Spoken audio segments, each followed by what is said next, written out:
Well, good morning, Nigeria, and welcome to Breakfast Extra, where the news doesn't tiptoe, it waltzes in, and sometimes it even barges in through the door. But often it reminds us that in this country, the script is always being rewritten, even while you're still trying to read the one from the last scene. It seems like every single week another chapter unfolds, and no, the audience, that's you and I, were never fully really prepared. So let's have a seat at the table. And let's talk about diplomacy. Let's talk about ambassadors. Let's talk about nomination lists. Now, these are no small topics or roles. An ambassador is, well, in any country or even in Nigeria, is the first handshake, the first explanation, the first civil suggestion that, hey, that thing you're about to do, I don't think is a good idea. Across boardrooms and borders, ambassadors are our first buffer. They protect citizens abroad, they attract investors, they manage tricky relationships, and they diffuse crises before they blow up.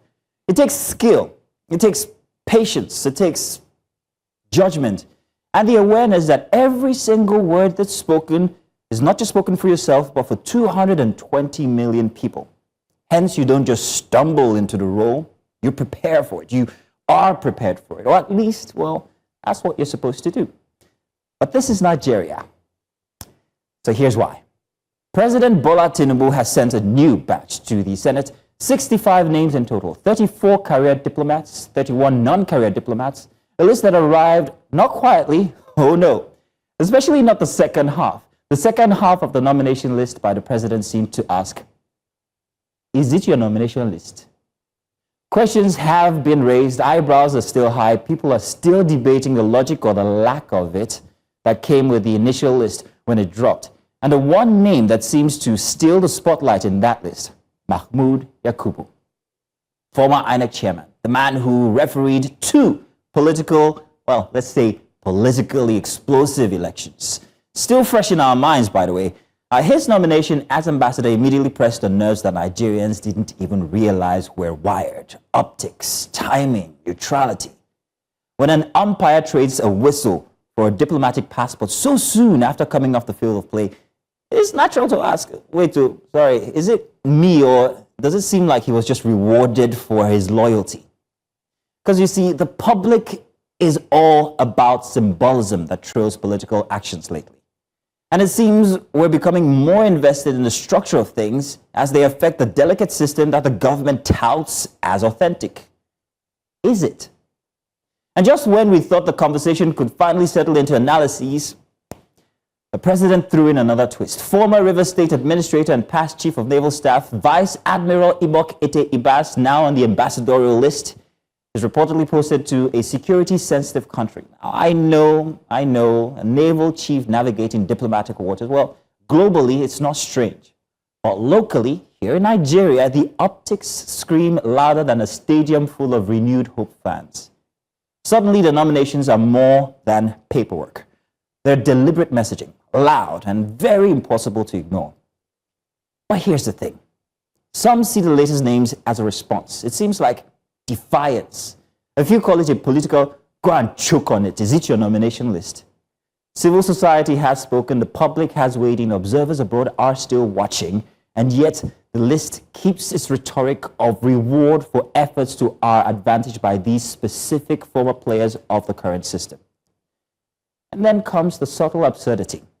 Because while competence, training, and preparation remains the ideal criteria, we can't pretend the reward system isn't working in full view. Loyalty, visibility, service, influence, it all blends into this increasing, well, thing that looks like an informal formula for appointments. It seems to say to those current strategic officers, see, this is what awaits you if you play by our rules. Nigeria's democracy, well, hey, it matches on, it's unperturbed. It winks at you even as it passes by, and occasionally it shrugs and says, hey, this is what awaits you as well. That's how it works here. So yes, another week, another nomination list, another chapter in Nigeria's story of governance, diplomacy, and the very human, sometimes theatrical ways we mix duty and reward. And sometimes, somewhere in the middle of all of this, the Senate, they've got paperwork to check. Citizens have questions to ask, and the nation continues to watch with equal parts fascination, bewilderment, and amusement. Well, Would they laugh? Would they laugh? Haha. Good morning. Once again, welcome to Breakfast Extra. My name is Mazino Appeal, and of course, Queen Celestine is in the studio. We'll be doing this together for another Saturday morning. Queen, how are you? I'm very well. Good morning. Very nice glasses you've got on there. Thank you. Not bad at all. So I can see you properly. Both. Well, that's what the weekend is all about now, isn't it? I'm wondering what surprised you the most this weekend? Maybe let's just see the nomination list and a whole lot more. Nigeria, it looks like a theater, but yeah, let's see. Amazing monologue, by the way. As a chef, I thought you were going to say it's a soup of inconvenience, but it's at this point, I'm not sure if it's black soup or afang soup, but yeah, we'll see. Now you're talking. Let's get started. Welcome, Breakfast Extra for a Saturday. We've got plenty to talk about. All right.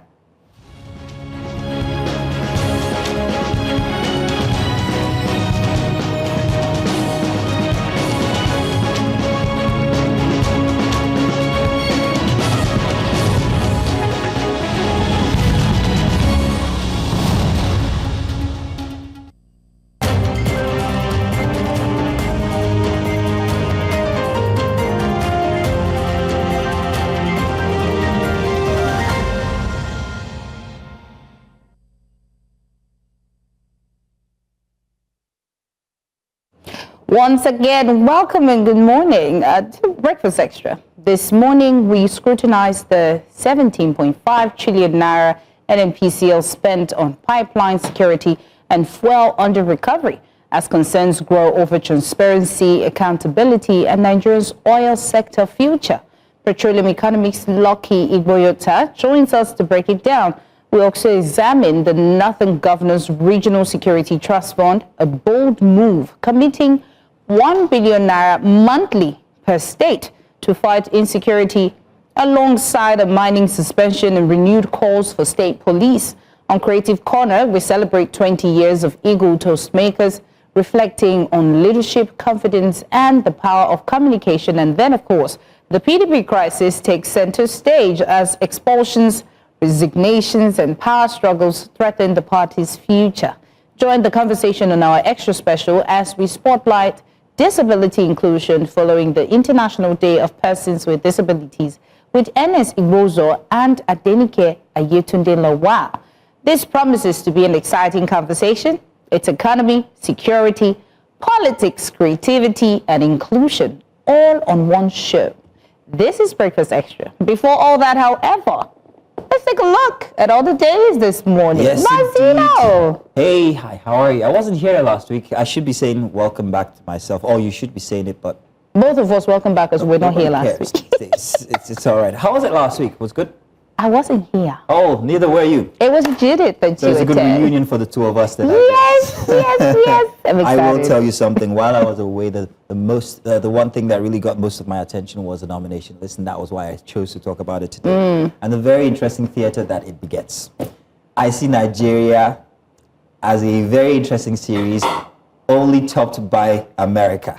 But trust me, it's very fun so far. So far, I'm loving it, but I want to see where this is going to go, especially as we end 2026 in grand, 2020, stop fast forwarding, 2025 in grand style. You're done with Dirty December, I see. You're already in 2020. I think I am. I think I just want to, I want to be done with 2020. You know, coming to work this morning, leaving so early, you know, I saw all the street lights. I'm like, so that after 30 December, the street lights will go off. I'm like, okay, let's just hope. Let's hope not. Let's hope not.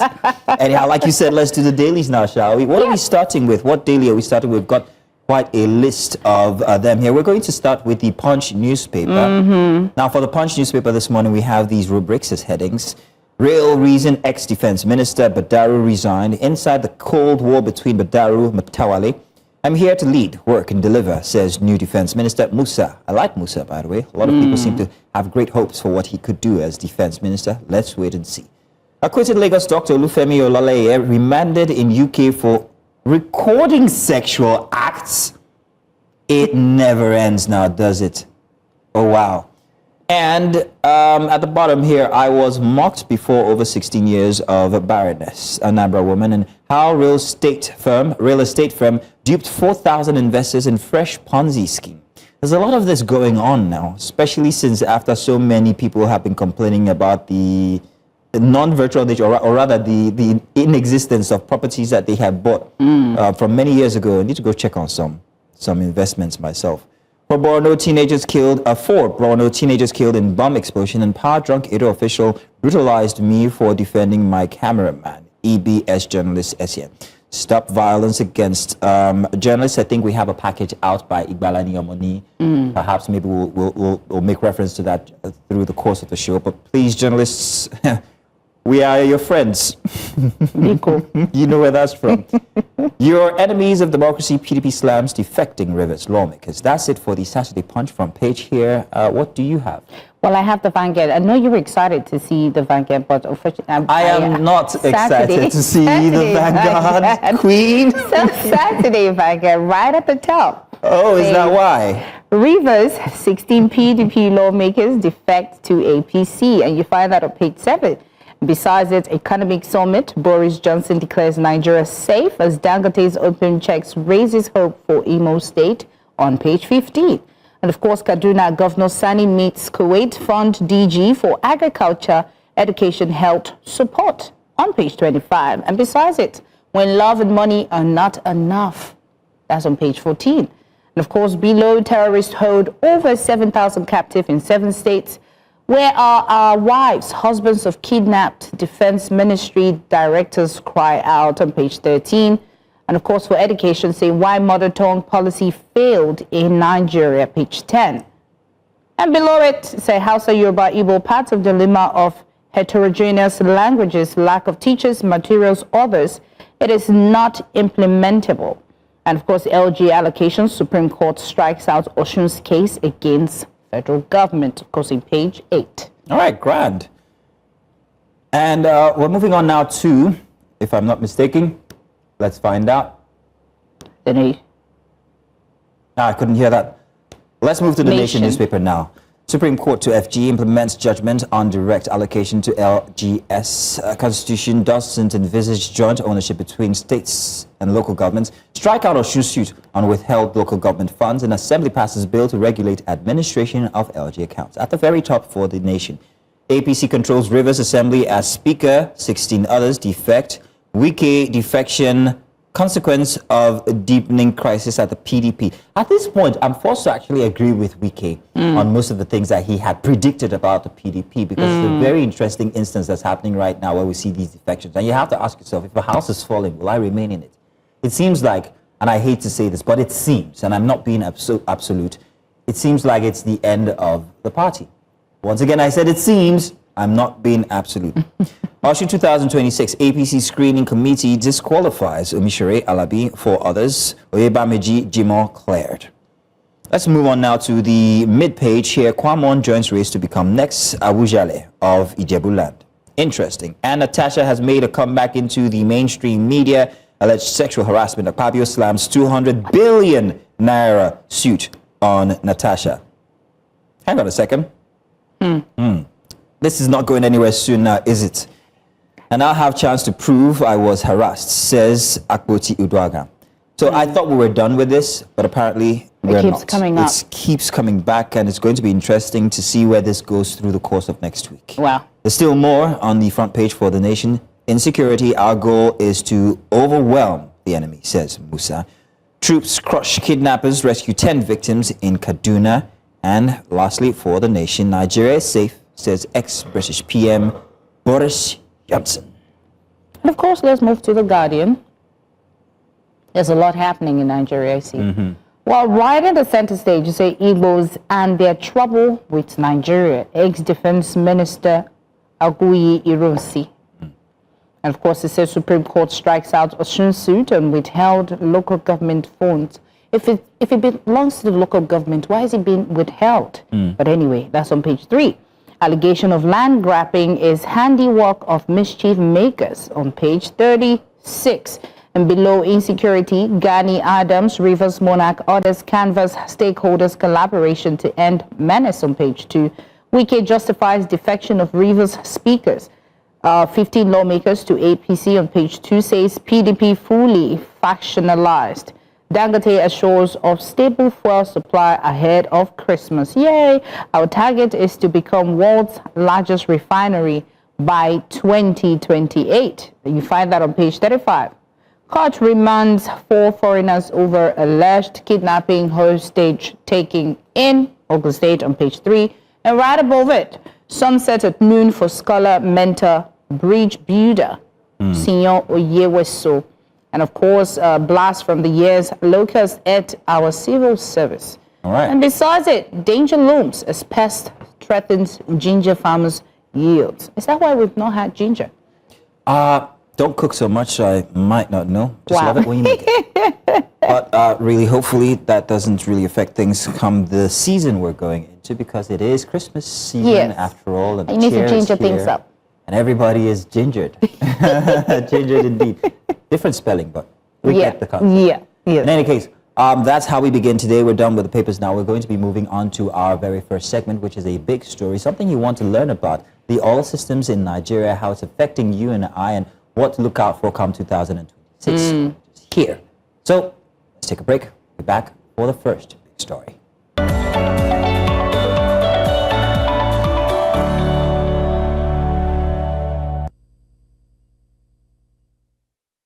Welcome back. First big story for a Saturday here on Breakfast Extra.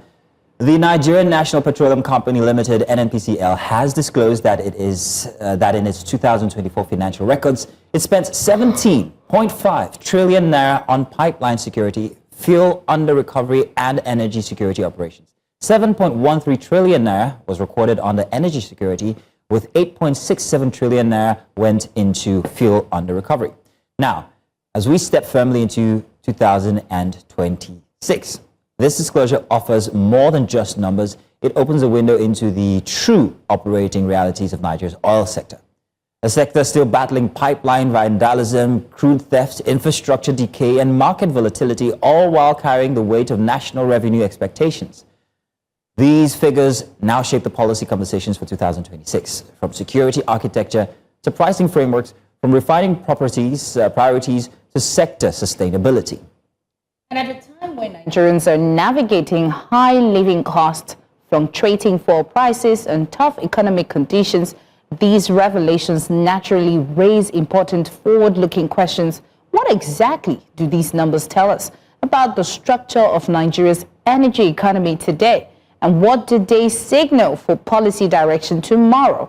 And to help us unpack the 2025 realities and what the 2026 outlook could look like, we're joined by Lucky Igoyota, petroleum economist and geoscientist. Good morning, Mr. Igoyota. Thank you for joining us at Breakfast Extra. Good morning. Thank you for having me. Awesome. Now, when analysts see security and operational costs rise to this scale that we're seeing, what does it tell us about the true condition of Nigeria's oil production environment in 2025? Yes, thank you very much.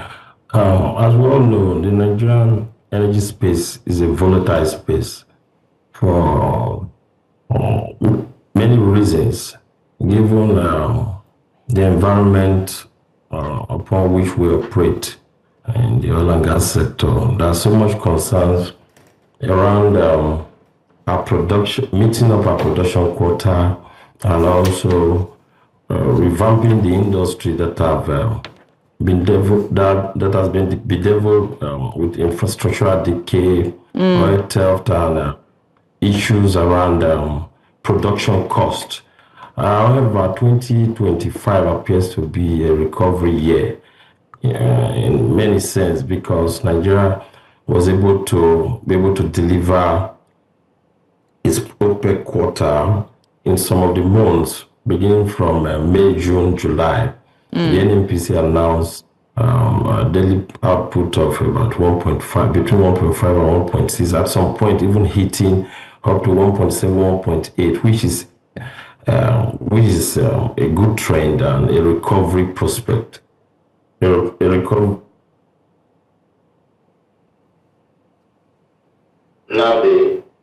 Mr. Igoyota, we are with you. We're hoping that you can still hear us. for the industry. However, 2026 remains cautiously positive because the conditions, with some conditions, given that our budget assumptions remain prudent, given the oil benchmark that the government has marked, and also our foreign exchange rate and more investment that are being targeted. And don't forget that the government is also looking at achieving a 2 million barrels per day by the year 2027. 2026 appears to be the preceding year before that year. So all things being equal, like we say in economics, ceteris paribus, we believe that with the right things being done and blocking the leakages with lower corruption and solid governance, solid corporate governance in the system, especially coming from the government angle, especially policies that are geared towards attracting investment and proper implementation of the PIA. All of that will definitely amount to a positive outlook in the coming year. Well, Mr. Goyot, I have a very exciting question. June, July, August for Nigeria. Of course, you said it yourself. We were very excited to have met our OPEC quotas. For a country that relies so much on oil importation, or rather exportation, one has to ask exactly what factors were responsible for that. How were we able to meet up? And how sustainable has that been so far? And looking at 2026, will that carry on? Yes. Well, we were very much excited with that positive outcome of production. But talking about sustainability is doable because the concerns we have here, which are obviously security and the cost of production. Producing in Nigeria today, a barrel in Nigeria today still runs around $35 to $40 compared to our counterparts that are probably producing less. Our concerns remain with us. Mr.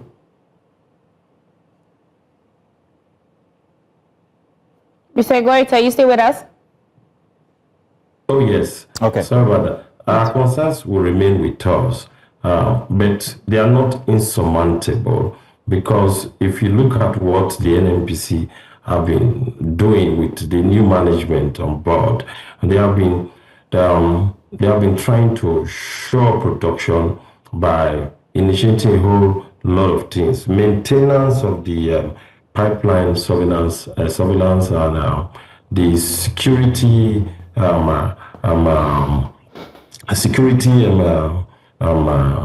investment in the sector that is carrying stakeholders in the Niger Delta and local contractors, especially in securing the pipelines, have also helped in many ways. No matter how we look at it, the criticism around the spendings or the investment in energy security, if we stop those investments, those contracts in 1 week, it will definitely be counterproductive. It will definitely lead to a loss of our 1 week loss might even amount to our 1 year gain that we're already gaining at the moment. So if you ask me, to sustain the level that we have attained right now is to continue doing some of the things we've been getting right. That is not to say that we should not be very thorough in the implementation of the PIA. Like we have the PIA now, that is a very robust document, but with weak institutions that we have now, is also empowering the implementation. The Youth Community Development Trust is there, and there are a lot of confusion in roles. Many people are still struggling to understand what the PIA stipulates. And the PIA is a document that took us over 20 years to pull through, and people are already calling for a review. I don't think that is what we should be we should be centering our energy on right now. What we should be doing is to see how best we can implement that document to attract investment, because there are a lot of variables that determine greater oil output. Some of these variables, even though are deterministic, some are very stochastic, probable.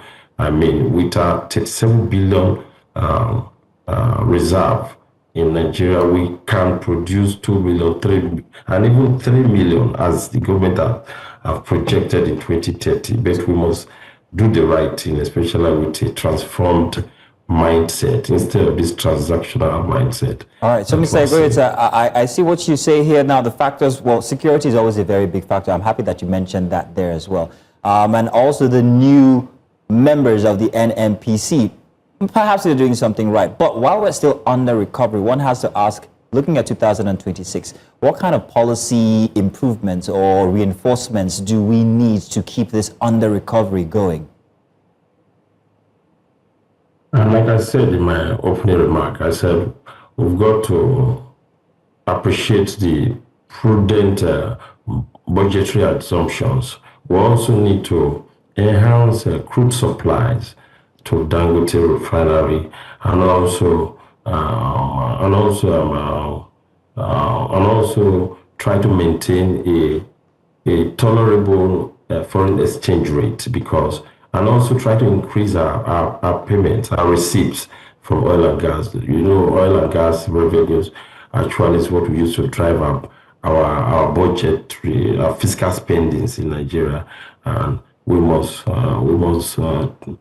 shape our policy and be very deliberate in some of the things that we intend to do. We should reduce the politicking of things and the racketeering of things, maintain some of these gains that we have achieved in 2025.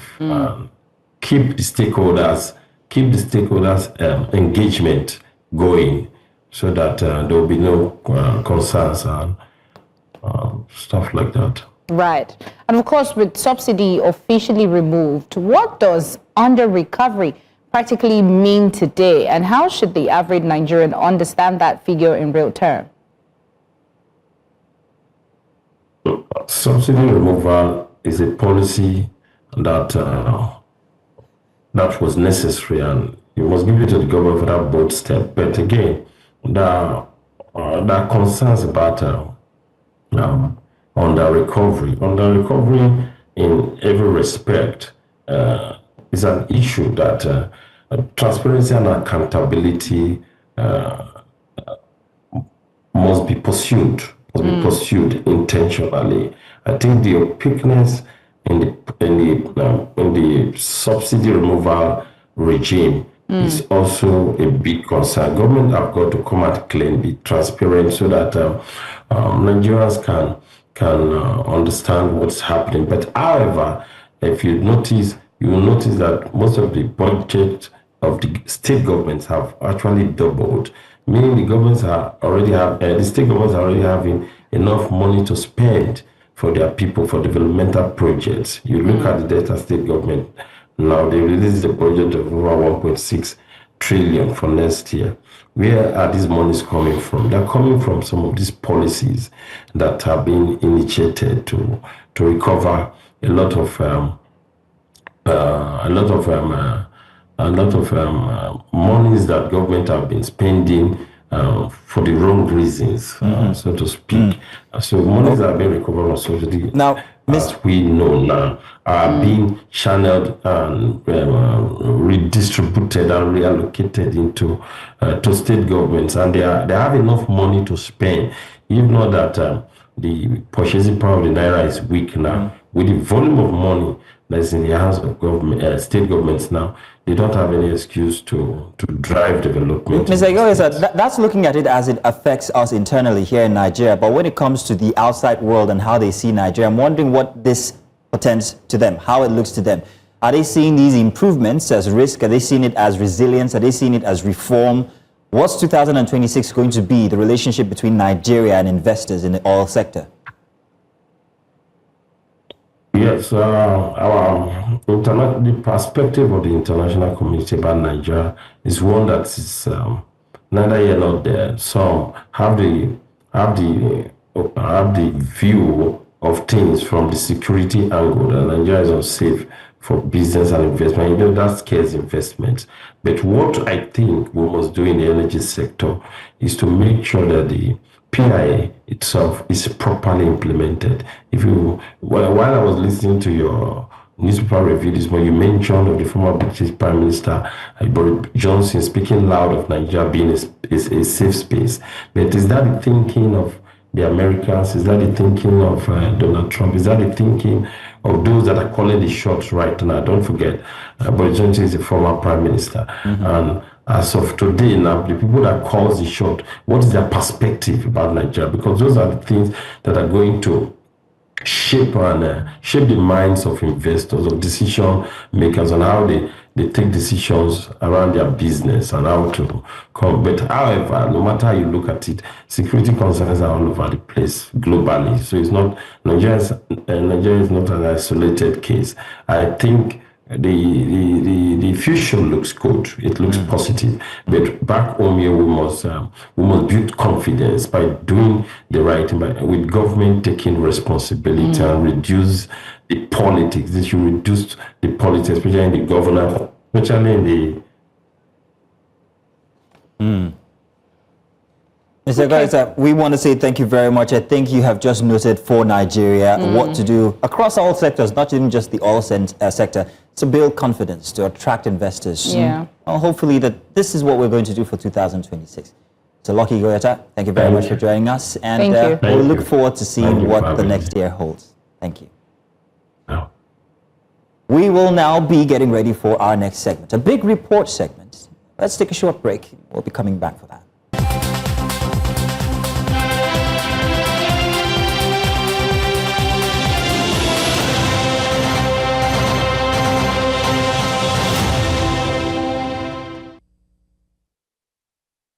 And welcome back. This is Big Report. In response to worsening insecurity across the North, the 19 Northern governors, alongside traditional rulers, have approved the creation of a regional security trust fund. Each state, working with local governments, will contribute 1 billion naira monthly, deducted at source, to fund coordinated regional security operations. The forum also announced a 6-month suspension of all mining activities, citing illegal mining as a major source of funding for bandits and insurgents. In addition, the governors renewed calls for state police, urging constitutional amendments to enable it. The key question now is whether this bold regional strategy can translate into real security gains. Big question indeed. Our guest, Mansour Kuru, Peace and Democratic Governance professional, joins us for a deeper insight. Mansour, you're welcome. Thank you very much for joining us again. We were together on Monday on the news and we had this conversation, but there wasn't plenty time. Here we have a much more robust platform to discuss this. And I'm wondering, 1 billion naira monthly contribution per state seems very ambitious. And I'm wondering if these individual states have the capacity to actually do that. And do you consider this funding model sustainable? How likely is it to stick to implementation without delays or without leakages or even corruption? Yeah, thank you very much for having me, and good morning, Nigeria. So I think the 1 billion per state is ambitious in a way, like you rightly mentioned. But if you listen carefully to what the governor that mentioned, the amount of the money said, I think you can understand that it's absolutely possible, because they said they are going to look at the modalities to source the money between the state and the local governments. So I think they have been very smart, and I think it's going to be among those joint funding resources.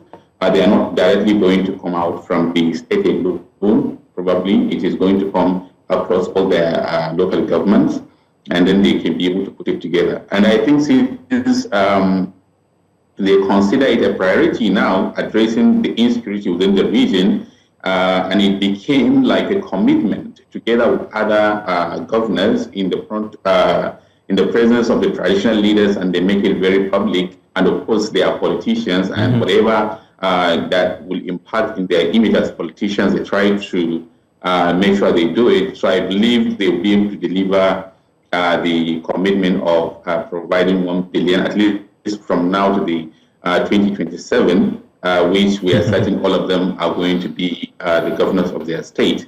But of course, during 2027, there could be another conversation to see either the sustainability of committing that resources, or probably the security dynamics might have changed, which could warrant a different decision and different commitment. So it's very worrying that we're looking at 2027 in this dynamic here, where we have very terrible security situations in Nigeria. It doesn't seem conclusive enough if they're still going to be looking at how the modalities of getting this 1 billion naira per state between the state or whoever or whatever apparatus. It's not very confidence inspiring, is it? Yeah, so we have to always think about the context. So these are the political and democratically elected governments. Nobody would be sure that, of course, we all know the 19 governors are not going to remain intact. Obviously, some of them are going to exhaust their tenures by 2027. Some of them might not even win a re-election, which means if there is a change in leadership, which means if there are certain governors that are not.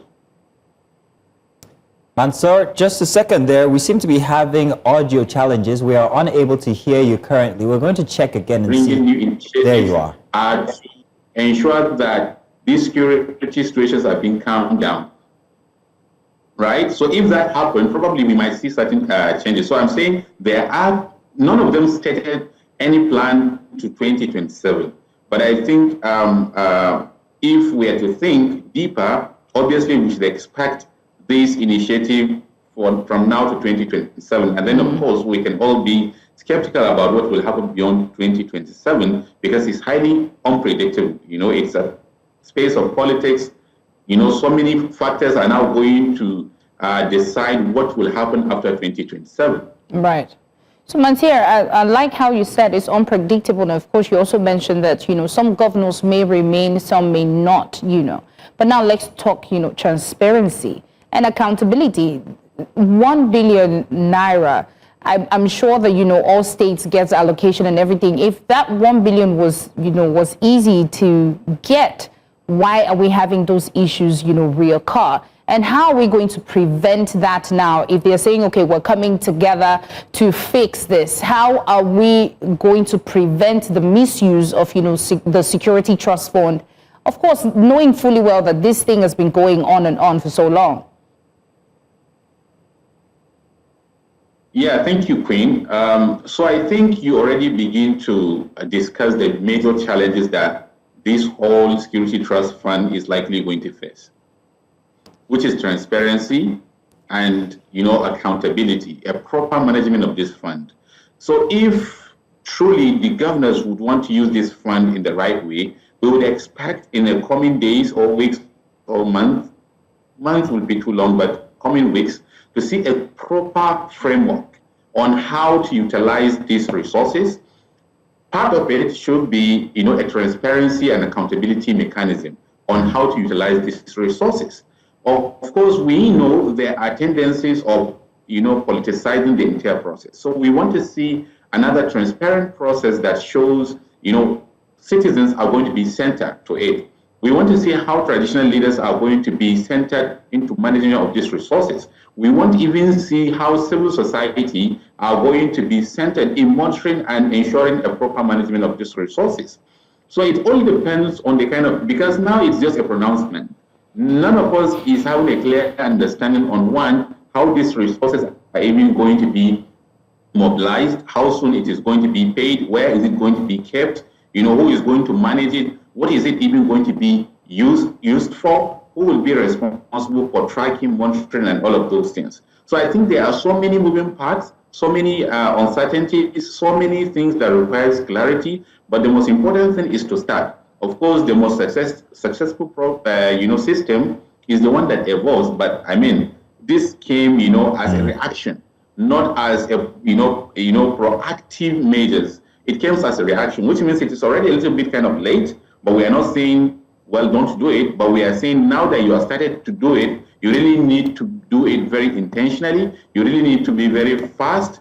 You really need to be very sharp. You really need as many, professionals as possible to sit together to make sure there is a proper framework, there is a proper plan, there is a monitoring mechanism, there is implementation team that will ensure this cumulative 19 billion naira has been utilized properly monthly. Okay, Mansour, let's leave this 1 billion naira for a second, because I think we're all too invested in the economics of this all. But for the very first time, the 19 northern governors, and in fact, Nigeria has actually admitted to one of the characteristic factors that people have always suspected is responsible for the violence in the north, and that is mining. They suggested a 6-month ban on mining. So they're saying that this does happen and that it is illegal.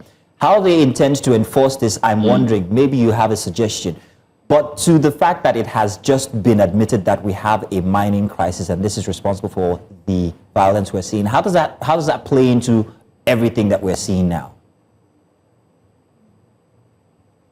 So in the first place, mining is multi-billion-dollar, business, and we should expect so many irregularities if the process is not properly regulated.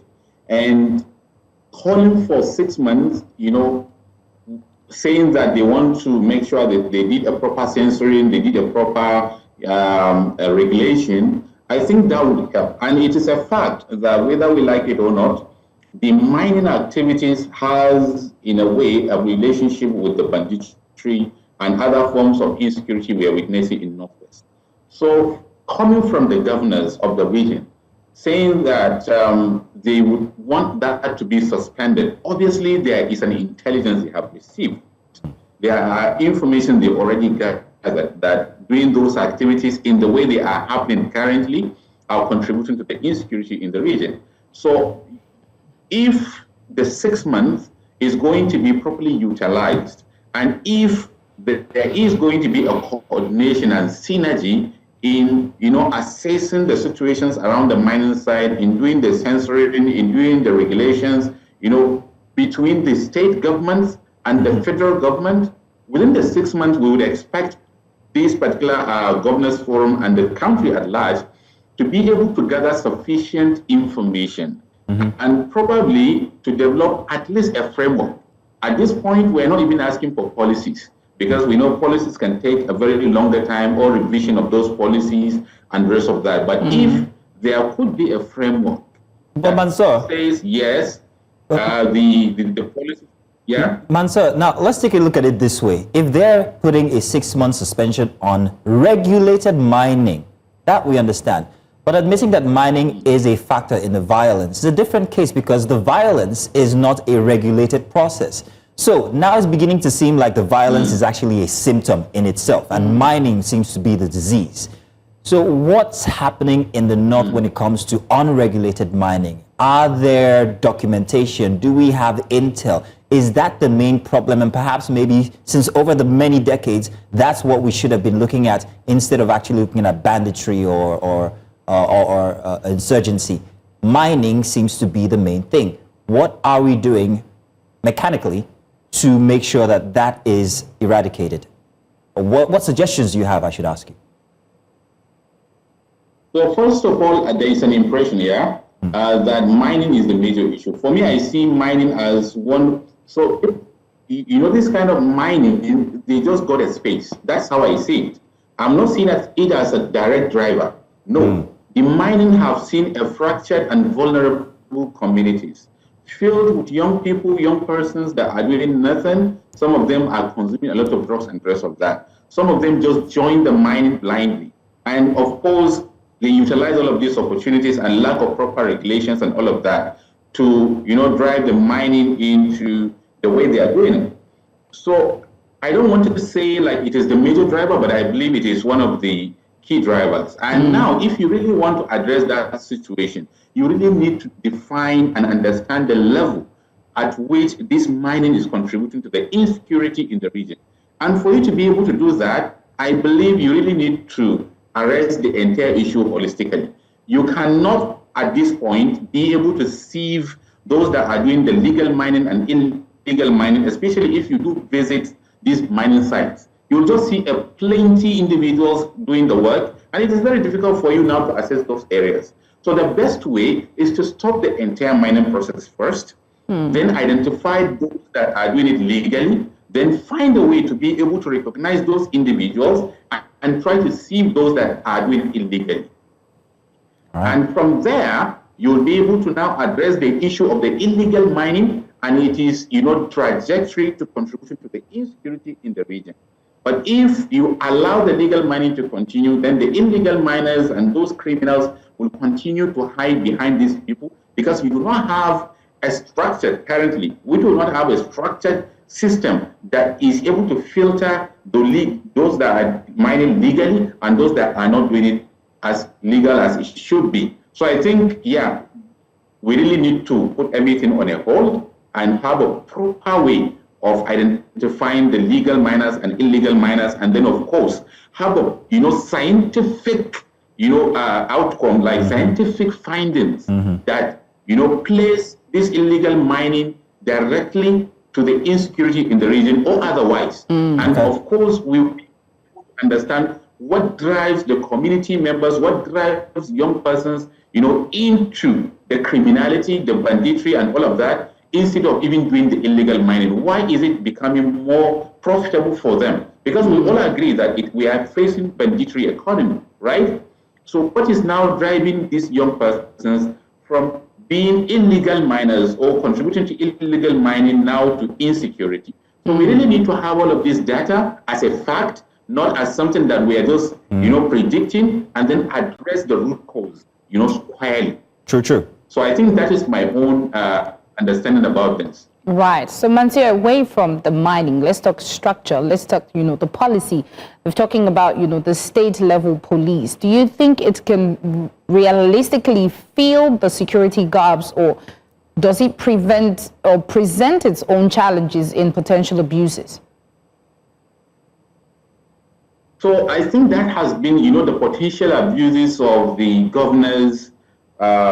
I think it has always been the major concern when the conversation around state police is brought up. But again, so I'm not categorically, I cannot conclude. But what I'm saying is this: the system of the policing that we have currently, it was established before I was born, before all of these emerging issues came into being. And we call out all of these emerging issues because, take us back as 2008, all of this fully blown terrorism in the country does not exist. So we had a system that was efficient before I was born, to address our security need, our internal security concern. But now we are being faced by violent extremism, by other forms of terrorism in the country. Now we have more young persons that are on the street, in the bushes, that are doing nothing. Now we have more gaps, more ungoverned spaces.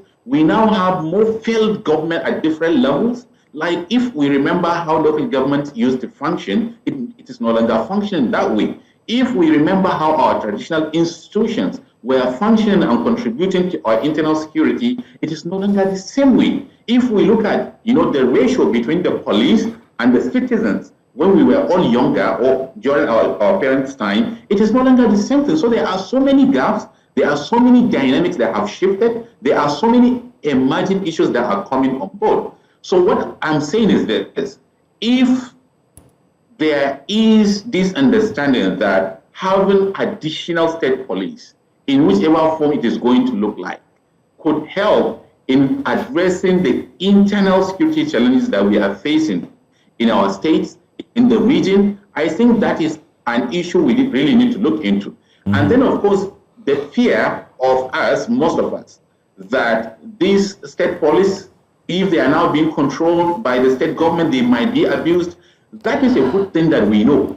So now, if we come to work around the establishment of this state policing, especially at the level of the policy and advocacy and all of that, that should be one of the key areas that all of us need to really come to hammer on it, to make sure there is a provision in the policy that will really address the issue of abusing the state policy.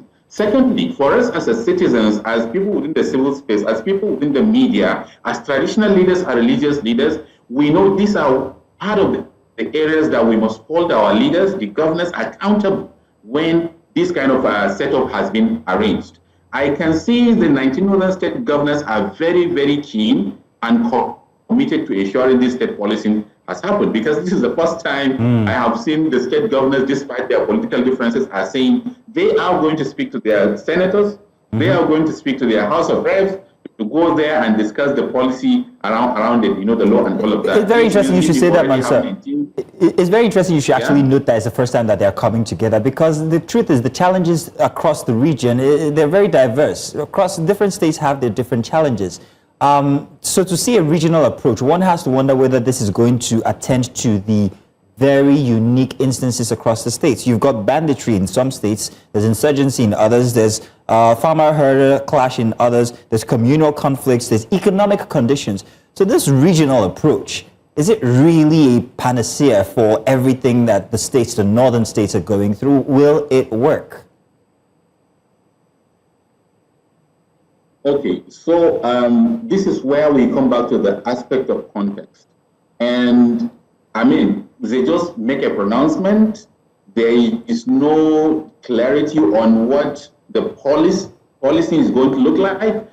But like you rightly mentioned, I think if they are going to do it right, at this level, we really need to look into the specific context, needs, and challenges in each and every state. Not really to have a one-size-fits-all, policing system. I'll give you an example.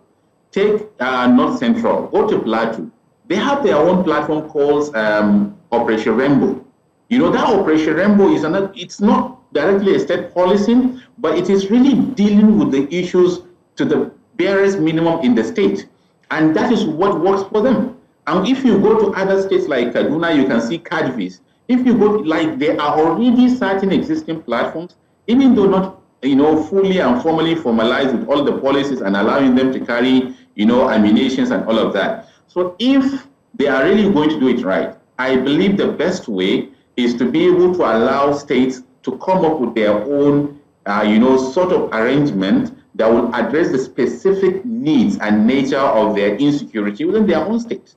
For example, like you rightly mentioned, in the Northeast, they are being faced by violent extremism, largely driven by religious ideology. If you go to the Middle Belt, they are facing communal conflict.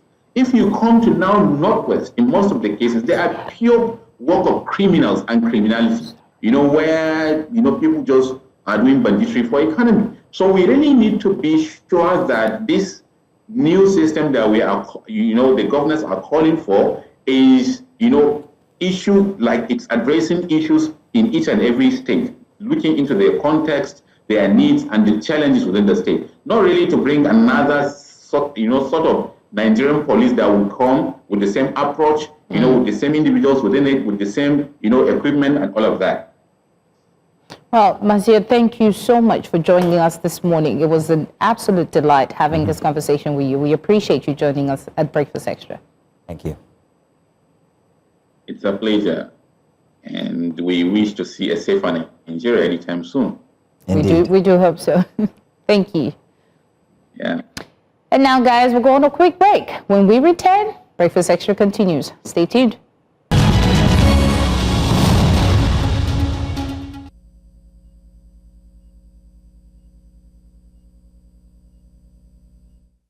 Welcome back. This is still Breakfast Extra, but now let's take the news. And we'll begin with politics. The People's Democratic Party has condemned the defection of 17 Rivers State lawmakers to the All Progressives Congress. The party described their action as reckless and an act of betrayal carried out at a critical moment for the state's democracy.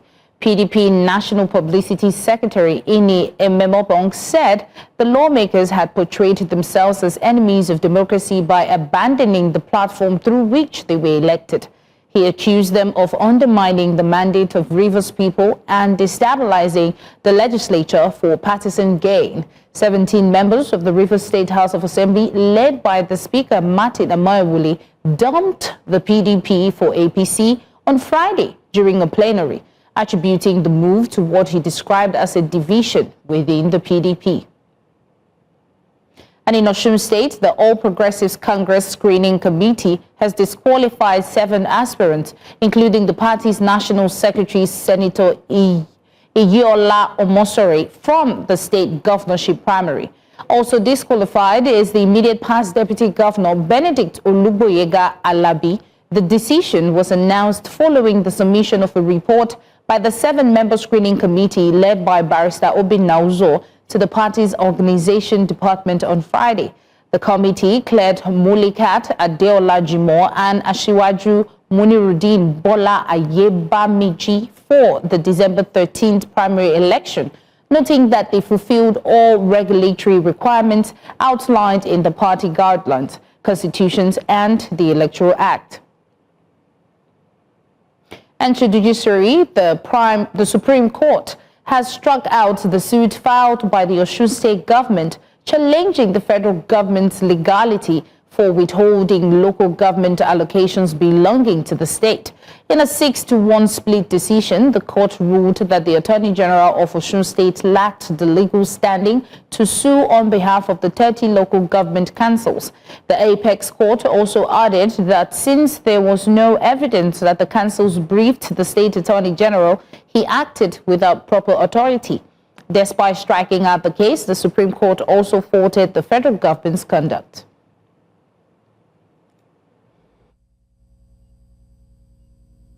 I find it extremely difficult, honestly, with profound respect to their lordship on the majority side, that the Honorable Attorney General of the Federation will have the capacity to protect 774 local governments, and the Honorable Attorney General of Osun State will not be able to protect the 30 local governments in state. It's a puzzle that is very difficult for me to understand. But we give glory to Almighty Allah. One thing is certain, as they've rightly cautioned the Federation. And to security matters now, the former Chief of Defense Staff, General Christopher Musa, retired, has tasked staff of the Ministry of Defense to unite against Nigeria's common enemy, urging them to recommit themselves to a fresh dedication to service. This was as General Musa was received at the ministry as he assumed office. Our correspondent Aishat Salihu reports. The crowd at the ministry waited earnestly for the new Minister of Defense. Everyone perked at any location possible to get an eye view of the former Chief of Defense Staff who had come to be loved by many. After his arrival, he inspected a guard of honor.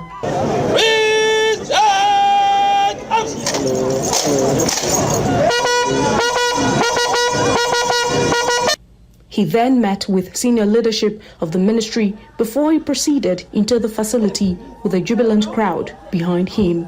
The assumption of duty today marks a significant moment for the ministry and for the defense sector at large. On behalf of the entire management and staff of the Ministry of Defense, I wish to reaffirm our collective commitment to supporting your leadership as you steer the defense architecture of our nation. General Musa commended the leadership of the ministry for holding forth for the nation and urged them to recommit themselves to the defense of Nigeria. This task of securing the nation is a continuous one, and I'm aware that you have been holding the line with dedication. I commend you all. For decades, my life has been defined by a uniform, by the ethos of service,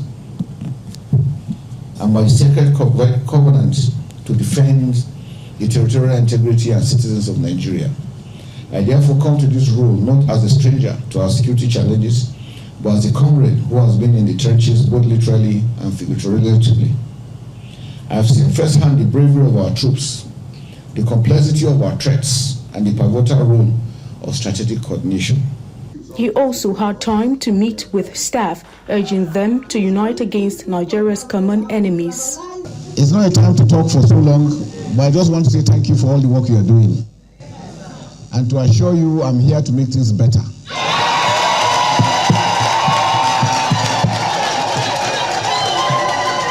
I don't want to hear issue of his from the north, from the south. I'm Christian, I'm Muslim, we're all Nigerians. And if we have that and we're committed to our country, Nigeria will continue to grow. The new Minister of Defense is expected to bring fresh ideas and the renewed vigor in tackling Nigeria's numerous security challenges. In Abuja, for News Central, Aishat Salihu.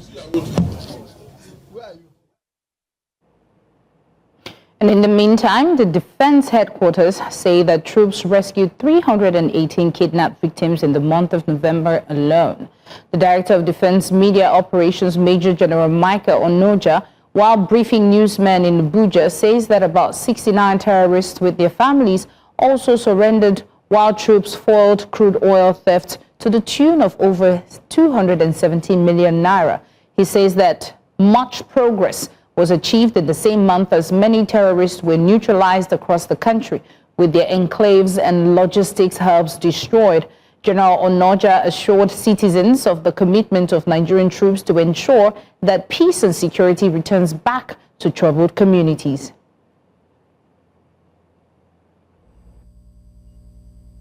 The armed forces remain committed to ensuring that every part of Nigeria enjoys peace, security, and freedom from fear.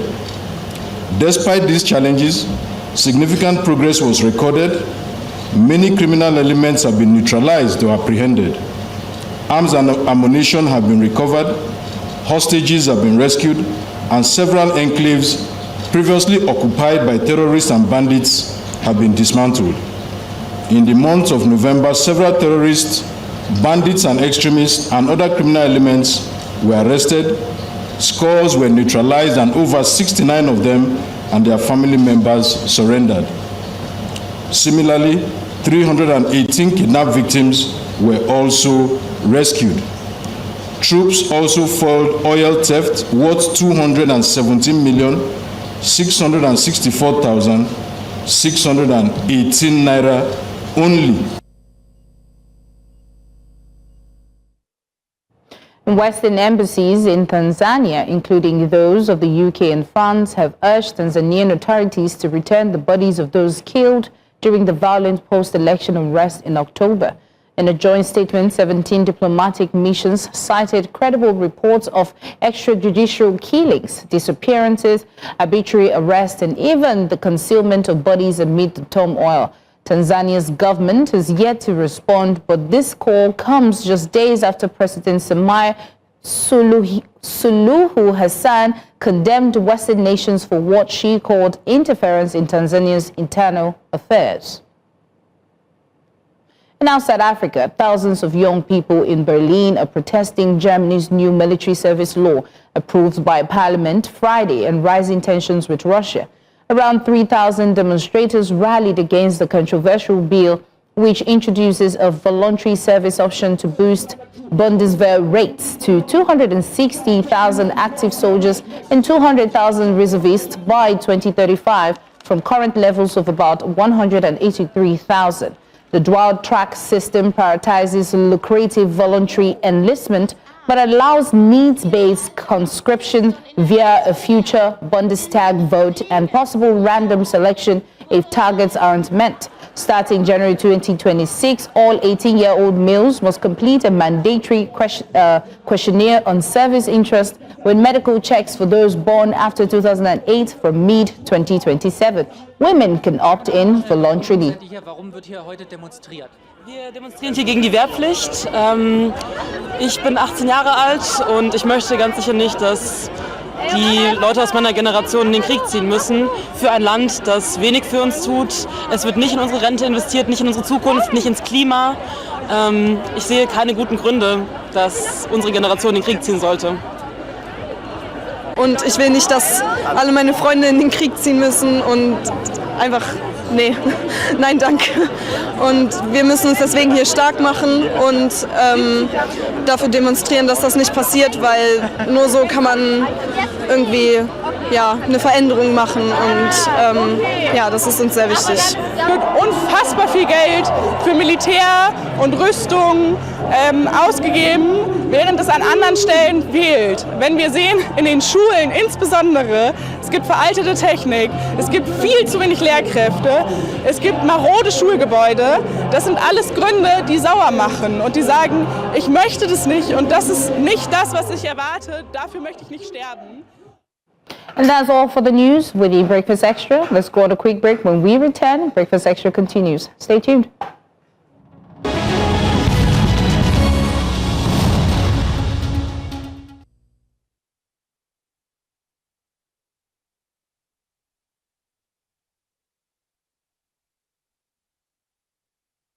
Welcome back. It's still Breakfast Extra for a Saturday.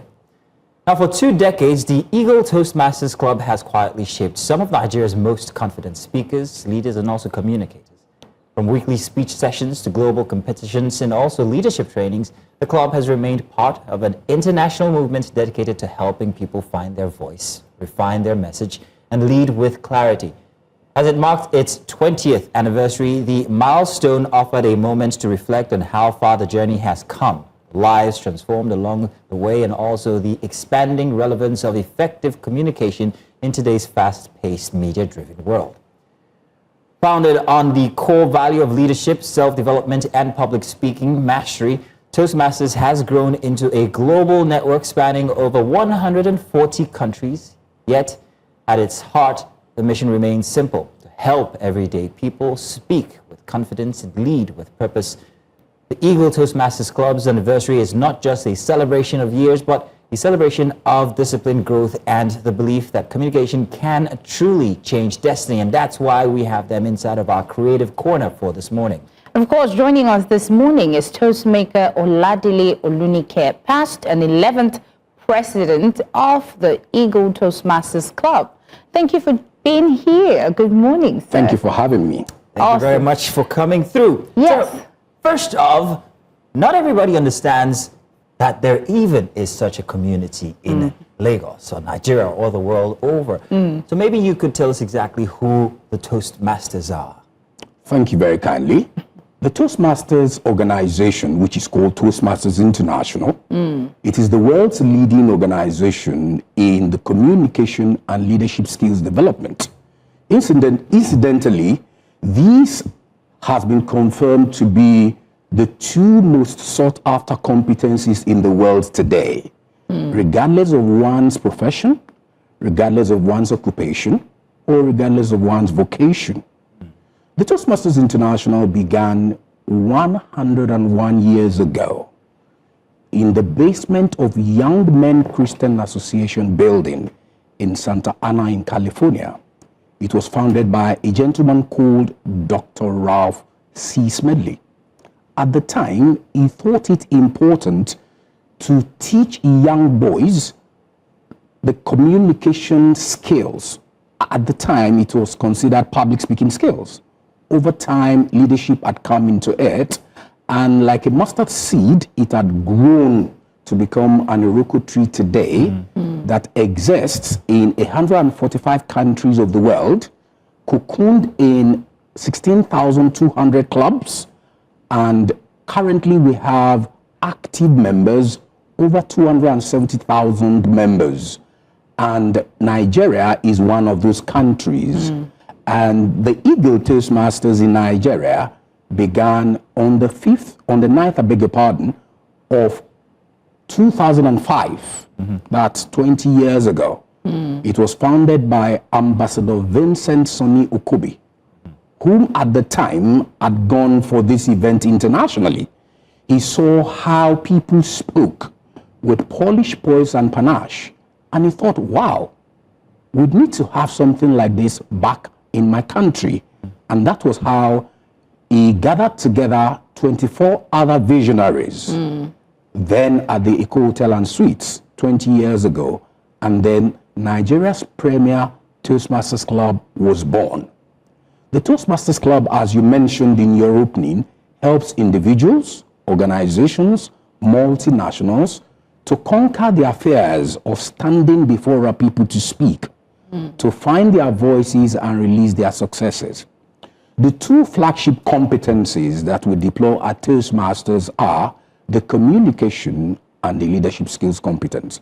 In the course of being a member of the organization, there are other competencies that one can gain, competencies such as the ability to collaborate and build. Right. So this is what Toastmasters does. Right. And of course, from the way you speak, you're excited. It's 20 years. Yes, it has. Can you just tell us what the anniversary means to you? Because of course, you're speaking with so much confidence and so much happiness to be part of, the Eagle Toastmasters Club. So can you tell us what it means to you 20 years after and what it means to this community? 20 years of Toastmasters in Nigeria has helped not a few people, organizations, C-suite executives, to be more confident, to be more assertive. It has changed the lives of people who walked through our doors as timid people who cannot engage in one-on-one conversation. And this inability to be able to engage in one-on-one conversation affects other areas of their lives, such that, for instance, at work, you need to make presentations at work. And then because you have what is called glossophobia, the fear of standing before other people to speak. And then no matter how competent you may be on your job, maybe as head of human resources, maybe as head of internal control and audit, or in risk compliance and corporate governance, no matter what you know and the track record you have, how impressive it is, if you cannot communicate it before an audience, whether of one, on TV, on radio, online, or even in live one-on-one conversation, your competence comes into question. And so over these past 20 years, we have helped many people across Nigeria. And that club, Eagle Toastmasters, which was born 20 years ago, has birthed several other clubs that in Nigeria today, we have close to 100 clubs in Nigeria alone. And Nigeria belongs to the newly founded District 130, which covers part of West Africa and Central Africa. We used to belong to District 94, which covers the entire corridor of West and Central Africa of about 20 countries. I've got two questions. I'm hoping that you'd be summary in the first one, and I'm wondering why this is necessary. Why do people absolutely need to be able to communicate as clearly as you want or as you speak? Yes, it is important that people communicate effectively because no matter the vision you have, no matter the competence you have, if you cannot communicate it, the value is lost. Let's take, for instance, somebody who has a product to sell. This product delivers value. This product can help people to solve problems. Let's imagine maybe a detergent, a brand of detergent that does cleaning and washing. But as valuable as this product is, if the seller, the marketer cannot communicate it to the would-be consumer of that product, then he or she cannot effectively carry out his or her job. Sales will fall back. So hate to cut you, but in the grand scheme of things, when you look at the Nigerian concept, the Nigerian situation, how often do you find that it is necessary that people actually have these kinds of trainings? I ask that because we're talking from political platforms to corporate platforms to ordinary platforms, maybe even just community committees and other platforms like that. How often do you find that people absolutely need this kind of training? And from when should they even have started such training? If you ask, let me begin with the last bit of the question. Based on what I know now, as early as a child can talk, a child needs to be given the skills of effective communication, because this is not just a professional skill, it's a life skill that helps people to be confident, assertive, and be more productive, whether in personal, professional, or public life. Do you think we lack that in our education system? The fact that we lack it is an understatement, because many we see day in, day out. Let me give an example. In the course of my own personal work, among several disciplines that I'm privileged to be competent in the human capacity development and human capital enhancement aspect of the work that I'm privileged to do, I have been privileged in close to 3 decades and having delivered service across 5 continents to meet captains of industries, C-level executives who have achieved quite an impressive feat in the course of their either business or their work or their career. But when it comes to standing before an audience to deliver what they know, then a challenge sets in.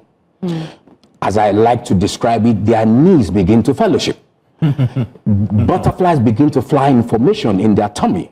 Why? Because as much as they have achieved the technical competence in the area of their core competence, they have not achieved or acquired that skill called communication skill that will let them to show their brilliance as they ought to. So whether from cradle or to the advanced age in whatever field, the communication skill is becoming increasingly important. And let me say this for this moment for a bit. The Toastmasters International is not just a communication skills development organization. It is also equally a leadership skills development organization. In fact, our slogan is where leaders are made. Interesting. I like when you use the term when their knees begin to fellowship. I'm going to use that one sometime. If you find it in our monologue, this is where I got it from. It's so interesting, and you're right. You can never really know how someone's nerve work. You know, you might be amazing behind the scenes, but when it's time to step forward, you're like, oh my God, you're sweating your paws. But you've done this for over 3 decades. Close to 3 decades. Close to 3 decades. In my own professional life. In your own professional life. So now with that, and also in, the Eagle Toastmasters. Yes. What have been the biggest challenges that the company and the community you have faced? Well, I would say that first, let me mention that our organization is a non-for-profit.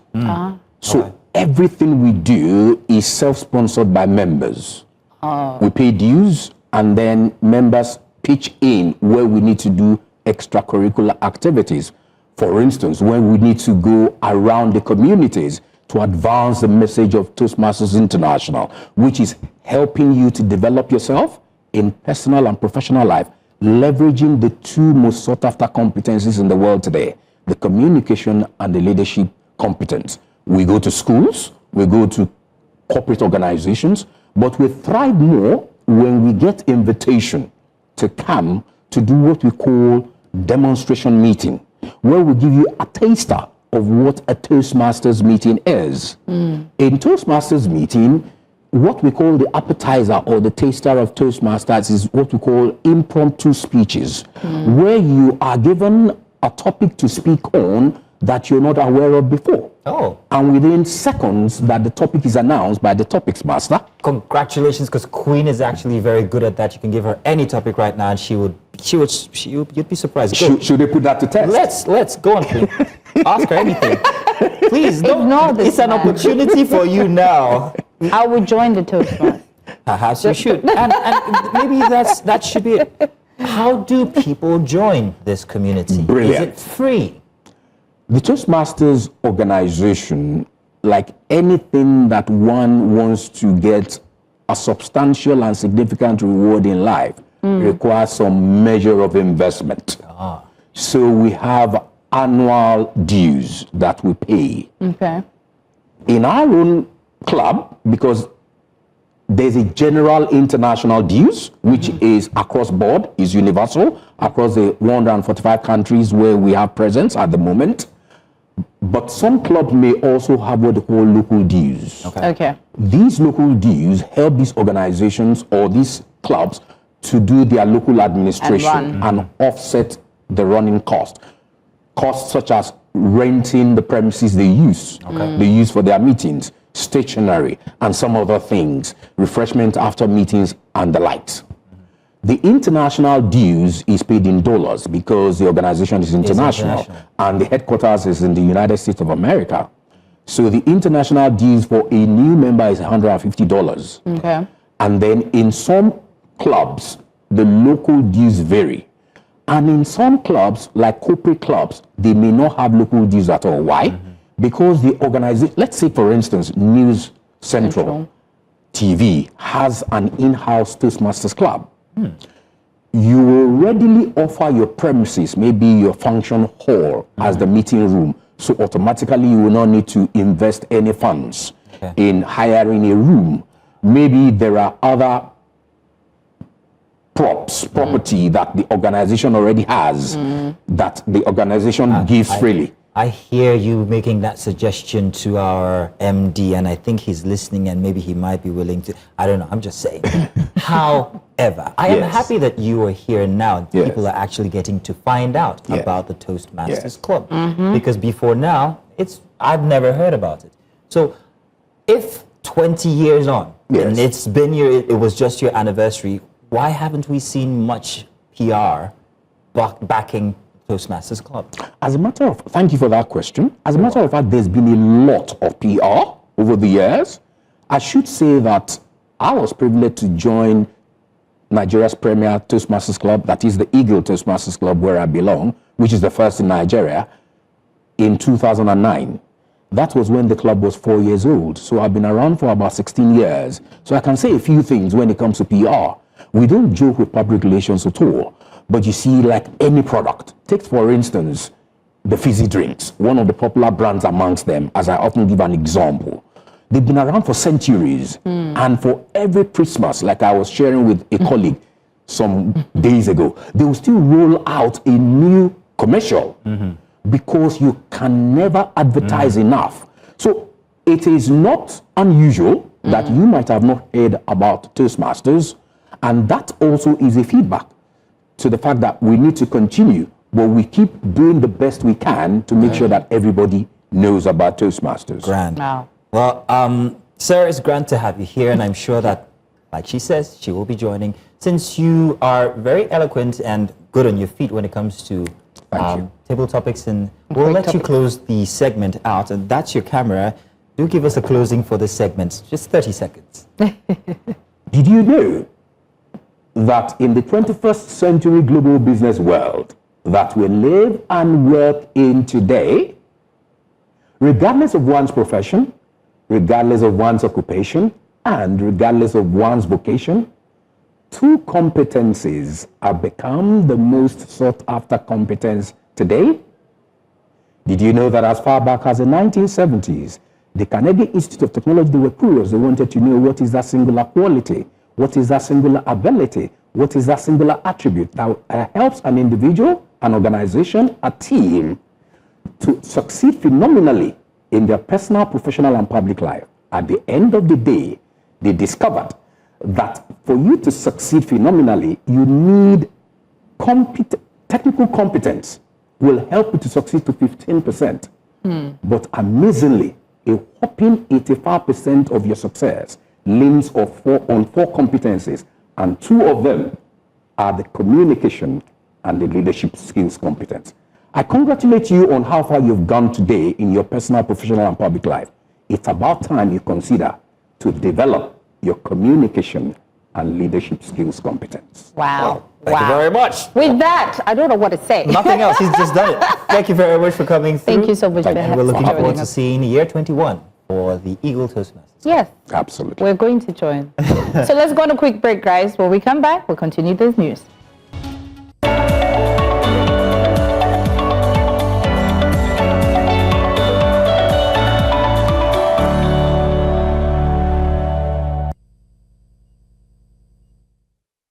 And welcome back to the big story in Breakfast Extra.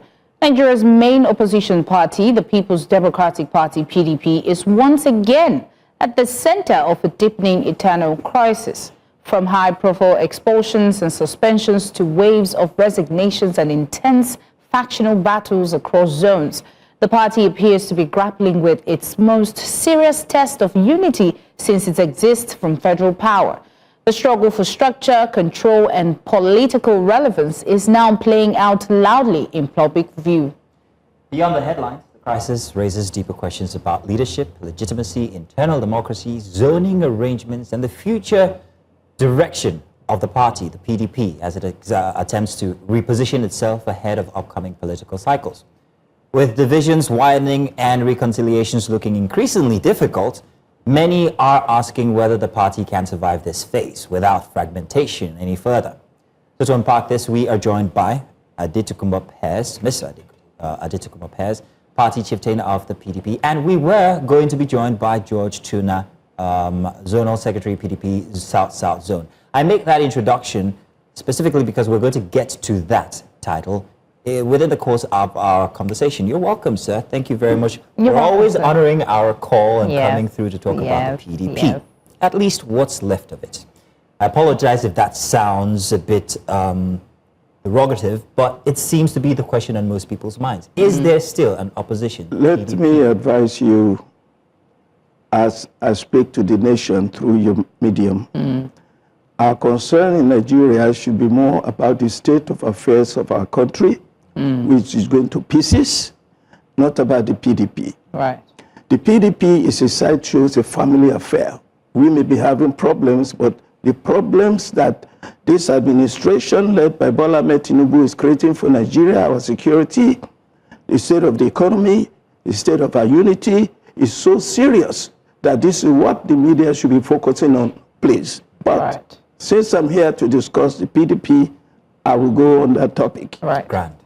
The PDP should not be attracting this much attention at this point. We don't have a crisis anymore. We had a problem when we were going for the National Convention of November 15 and 16 this year, last month, when it was not clear whether we were going to have that convention, because without that convention, we effectively don't have a party, because the next 4 years, which is going to be organized and conducted by the administration where we put in during that convention, will not be there. And therefore, we would have a major, that will be a crisis. Since we've had that convention, crisis averted. I put it to you that the crisis has been averted and we should not be talking about crisis in PDP. Okay.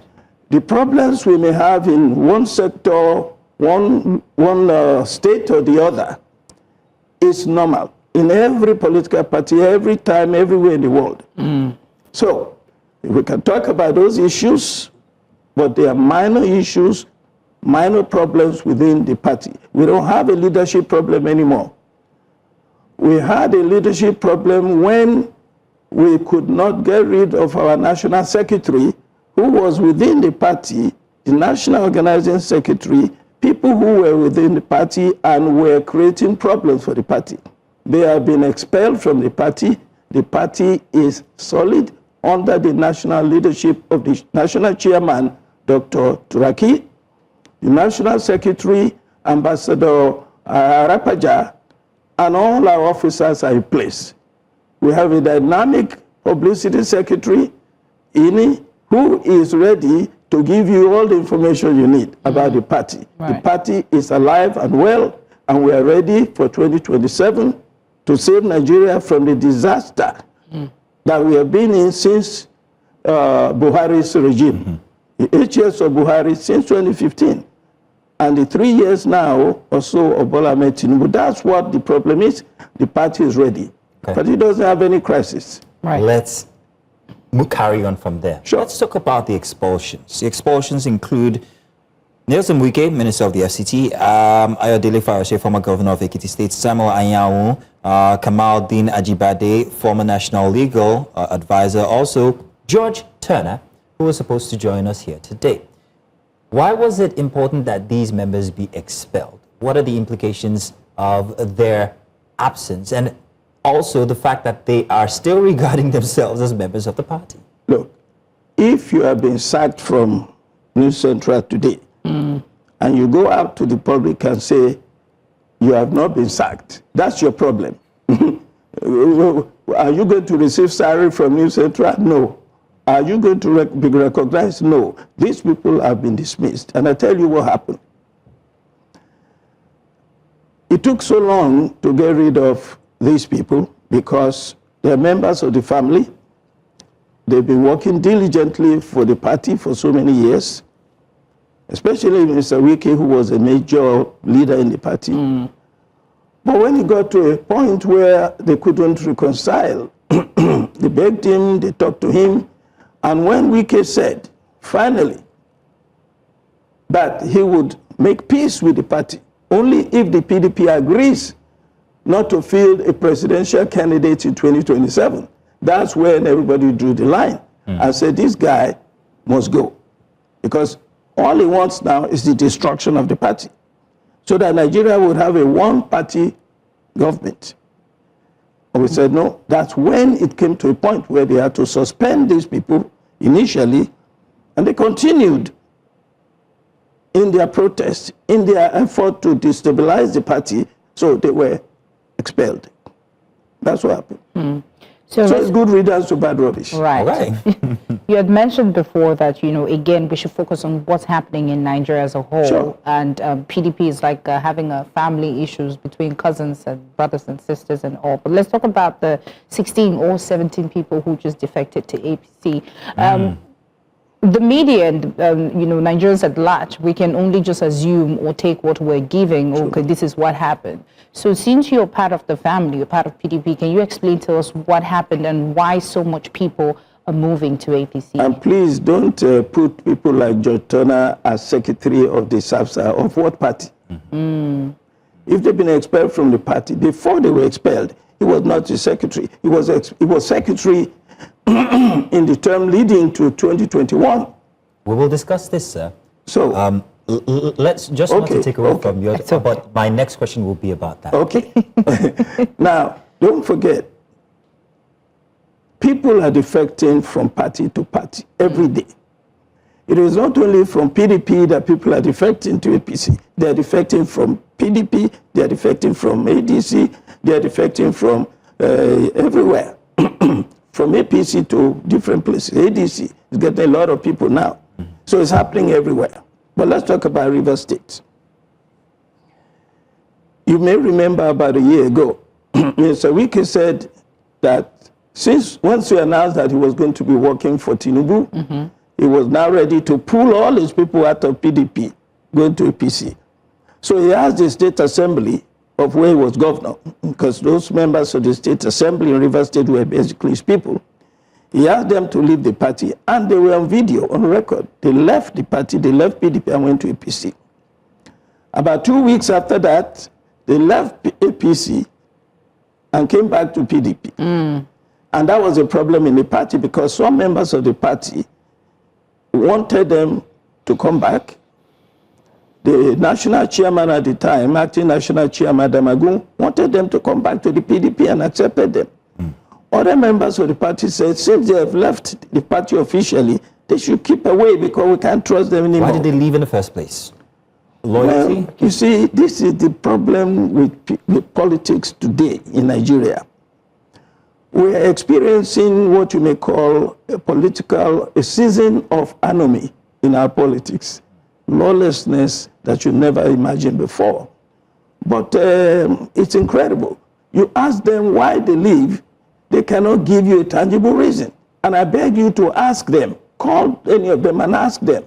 I'll give you an example. Governor Diri of Bayelsa gave a reason why he left. His reason was that PDP was a sinking ship.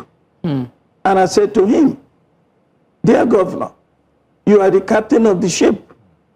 If you abandon the ship, you should be tried for treason. You are guilty, you are irresponsible to say a thing like that. You're having a problem in your party, and then you jump, you leave. Why don't you try to help us solve the problem? What is the problem anyway? Couldn't tell you. We have issues. The issue was National Secretary, who had said he's working for APC, which is leader, Wike. We said, you cannot continue to work with us. So they were giving us problems from within. That was the problem we had in the party. Now, because of that, you say you are not going to stay in the party. Other people have said the same thing, and they've left the party for such a reason. Now they're having problems. That's what's going on now in Osun State. We where Adeleke said he wasn't sure whether the party was going to survive. So on the 4th of November, on his own, resigned from the PDP. And now, election came, primaries came, and he doesn't even know whether he can contest. They put his name there, he contested, and he lost. And we had a formal primaries in Osun State with the INEC and everybody there. Everything was formal. And a primary, a candidate has been elected. Mr. Adebayo Adedaramola has been elected as the governorship candidate of the PDP. You see, this is what happens when you are not focused and patient and committed. Once you begin to doubt, you know, what is going to happen, look, let's see, heaven is not going to fall. This party is so solid. Look, the PDP is the most formidable party in Nigeria, probably in the whole of West Africa. So let's test that in the case of the River State instance. Sure. Now, with the 16 defected members now, where does that leave the governor? Look. Is he still fully PDP or just operating with... It doesn't matter whether he's in PDP or in APC. He is in charge, he's the governor of the state. By the way, there were 32, I think there were 30 or 32 members of the assembly. And Wike had all of them before. Now only 16 went with him. So if there's anybody who has a problem right now in River State, it's on Wike, not Fubara. Things are worse for Wike than for Fubara right now. But anyway, all those people are not the ones that are going to determine the fate of the governor. If they are able to impeach the governor, so be it. Elections will come and the governor will contest again. And I believe that Fubara will win the next election no matter what party is on. As of now, his only political party is the People's Democratic Party. He doesn't have any other party. But if he decides to go anywhere else, I pity him. He will suffer the fate that some of them are suffering right now. You go to APC for what reason? Is it to help this party that has destroyed Nigeria to join a party that has failed in every aspect of governance? Or to do what? Anyway, Nigeria has a People's Democratic Party, and we thank the people of Nigeria for their prayers, which is what helped us to go through the National Convention. We don't have a one-party state in Nigeria. We have a formidable opposition in Nigeria in the People's Democratic Party, which is in every nook and corner of Nigeria. Every ward, every neighborhood, we have representation. That is why whenever we have an election, you see how successful the elections come. So people who are defecting, many of them are defecting under pressure. They are being coerced. Some of them have a lot to hide, you know, some of our governors. But notice again, whenever they leave, in the case of Delta, for instance, when they left, Okowa and his governor left and they went to the people, come with us, we are going to APC. The people told them, go on your own, we are not going with you. The same thing happened in Akwa Ibom. Akwa Ibom is getting embarrassed every time he goes up. The governor, they tell him, what are you looking for? So we are waiting for the next election. Right. I know we're itching to hear about the Turner situation as to why he's still saying he still has a position in PDP. But before you answer that, sir, I want to take you back to where you said when Wike said he was going to work with President Bola Ahmed Tinubu, which is APC and Wike is PDP, and he took the people with him and then some came back. My question there is, if our focus is Nigeria and if Wike did not say he was leaving PDP, why didn't the PDP support him while he was still working with APC or the president to see how well we can move Nigeria forward than having that issue of you're working with PDP, are you working with APC, are you with us or not? No, this is the problem that Wike brought upon himself and upon Nigeria. When he said he was going to take the appointment as the FCT minister, the party gave him their blessing. And now he's even saying, you know, more than 10 of our governors applied to work with the government. Sure, because Bola Ahmed Tinubu said he was going to have a national unity government. So we were ready to work with them. We didn't know that when Wike got there, instead of doing his job for the Nigerian people, he was going to be working for the re-election of Bola Ahmed Tinubu. That's a different thing entirely. That's not working for Nigeria. That's working for himself and his interests in politics. Therefore, that's where he broke down, okay? We supported him, that's why we allowed him to go there. So when he got there, he went rogue. He turned against the party. It didn't work for the party, it didn't work for Nigeria, he was working for himself and promoting himself as if he was a god. And those who don't understand that prudence is the better part of valor, they will pay for it. Sir, the FCT minister is a very interesting and intelligent man. And for most of the things he's talked about or told about the PDP, it has come to pass. He's a stickler for process. And even before and after the expulsions, he had called it illegal. Mr. George Turner, who should have joined us here today, but who is inconveniently not available, also noted that the expulsion was invalid. So let's get back to that. You say... What is the meaning of an invalid expulsion? Meaning the process that led to it were flawed. Look, if your company decides to expel you for bad behavior, for corruption, for insubordination, for anything that they choose to apply to the standards that you're supposed to meet, that expulsion is valid. The expulsion will not have been valid if it was conducted simply by maybe the National Working Committee on its own. But in the case of this expulsion, it was conducted by the National Convention of the PDP, which is the highest, most powerful organ of the party, because it constitutes National Working Committee, Board of Governors, National Executive Committee, Board of Trustees, and all our zonal and state chapters. Everybody was there. Over 3,000 delegates from all over the country. And when they said that you are expelled, you are expelled.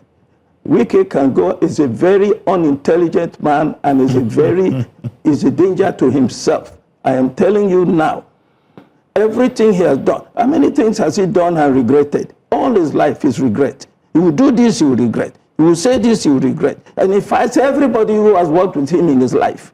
Such a man is going to is ending up badly already. He has no control over River State. He's in trouble. Look, this man, the next time he goes abroad, you may hear that they put him in jail somewhere. He has all sorts of problems. So why did how can you come and say the expulsion is invalid? You can say anything you want to say. That's his business. So expulsion is here now, but why did the party look away for so long? Because this man was a leader in the party. I personally said it a long time ago. I am a student of the humanities. I know a bully when I see one. When I see the signs, I know how it's going to end up. I knew he was going to give us problem upon problems. But many people in the party who had wined and dined with him, they were his friends, don't forget. And he was their leader, he worked with them for so many, so they took a long time. They gave him opportunity upon opportunity to reconcile. They told him, give us conditionality. When he got to a point when he said, the only thing I want is for you not to have a presidential candidate in 2027, then they realized, oh boy, this man wants to kill us. Therefore, for self-preservation, this man, it has to be him or us. That's when they had to expel him. That's what happened. That's why it took so long. And that's PDP for you. Any other political party would have been gone within the next 2 months after he said he was going to be working for the re-election of the opposition. Right. He would have been gone. But PDP, this is the way we operate. Took a long time. But now, eventually they've decided he's been expelled. It's quite unfortunate to have a lot of chaos in family again, but Yes. you just mentioned that you said he is or he was a leader in PDP, hence while there was a bit of, hold up and hope and, praying that everything was going on. And now, somebody in a party or family saying, we don't want you to have a candidate for 2027. So would you say that that has already made it feel like, okay, you're not following what we stand for and this is danger to our family? That is the point. I mean, not only is he a danger to the PDP, he's a danger to democracy in Nigeria. When you say that the PDP shouldn't feel that means there'll be only one major candidate, and that will be the man you're working for, Bola Ahmed Tinubu. What is the sense in that? That's why I said this thing doesn't make sense to me. It appears to me that a man who takes such a position is really not thinking right. So that's where we are. So, Mr. Perez, why is the PDP yet losing members? Is it because of pressures from the APC, or is it because of and I'm going to be blunt, the instability, the failures of the structures within the party? Why exactly is it still losing members? It might not be losing them solely to the APC, but like you said, people are moving here and there every day. But it seems the APC has the largest collection of PDP members since this year. Why is this? Well, a combination of things. Number one, the coercion, the blackmail from the APC. When you are in government, mark you are also, you have a position of power where you can actually attract, you can make promises that the center will support you here, they support you there. You can also remind people that they can always take you to EFCC. Look at Okowa's case is a very clear one. Former governor of Delta State, former vice presidential candidate with Atiku Abubakar. He was accused of having misappropriated 1.3 million naira of Delta people's money. The next thing we know, he's jumping to APC because the next day they called him in EFCC. When he left the EFCC office, he went to join APC. What does that tell you? As Oshiomhole said a couple of years ago, when he was national chairman of the party, if you have any problems where you're coming from, come to APC and all your sins are forgiven. So are you saying the APC is using state infrastructure, state mechanisms to... Let me tell you something. It's good to have the opportunity to say it again now.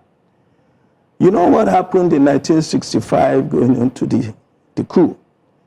When Tafawa Balewa and Ahmadu Bello, NPC, the government in power, when they lost the coalition that brought them into power, it was the NPC and NCNC coalition that brought them into power. As they were going into the 1964 election, they realized that the coalition with the NCNC had collapsed. You know, the Southeast at that point said they were not even ready to work with them anymore. They were not taking part in Nigeria. There was a problem. So NPC was shopping around for another coalition. What they do? Since the NCC had collapsed, they went to the Western region. That's when they went to Akintola. And Abubakar used, Tafawa Balewa used all the powers of the federal government to make sure that whether Akintola won election or not, they gave it to him. When he needed police protection, they sent federal troops to him. That's the same thing that Bola Ahmed Tinubu is doing now. Let Nigeria be clear.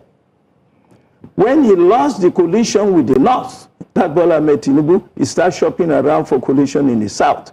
That is why he's getting all these governors to create the impression that once the governors are with you, you are going to win election in that state. And it doesn't work that way. It is on record. I wrote an article about it a couple of weeks ago. It's on record. This last 2023 election, of the 20 states where APC had governors, Bola Ahmed Tinubu won only in about 10 of them. In the states where PDP had governors, Atiku won in only about 8 of them. Now, what's his name? Obi, who didn't have any governors at all, won in 12 states minimum. So it doesn't really matter. But the impression impression, which Tinubu is trying to create now, is that once I have the governor, I have the state. It is not going to work that way. He's going to create that impression so that when he rigs the election, he will say, oh, we won the election. Nigerians are watching. This is not like 2023. Nobody is going to rig our election. If you rig this election, you will end up in international criminal courts. Let everybody be aware of that.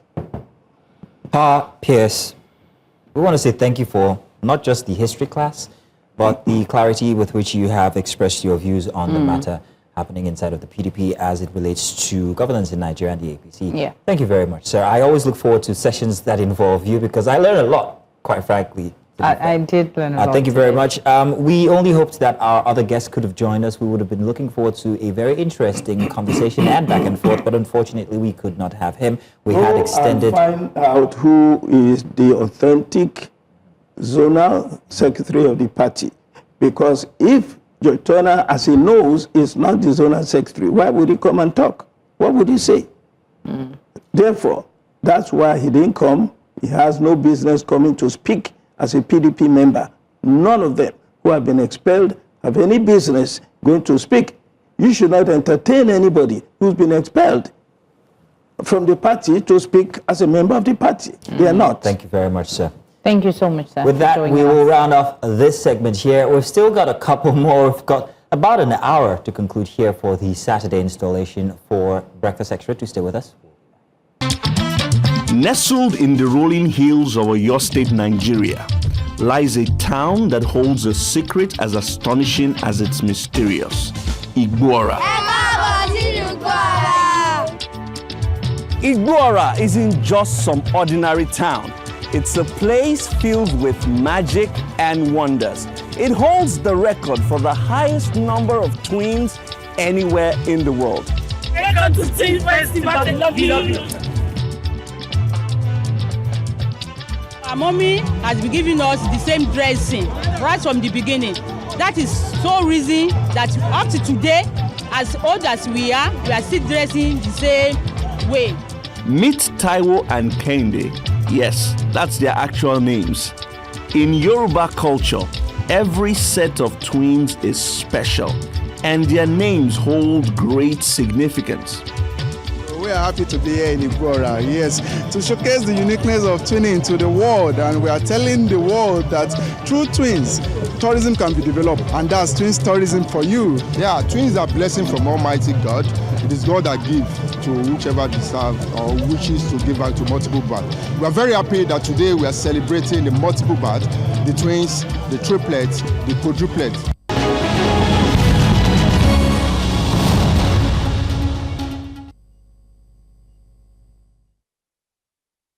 Now you're welcome. We have a very interesting segment to announce.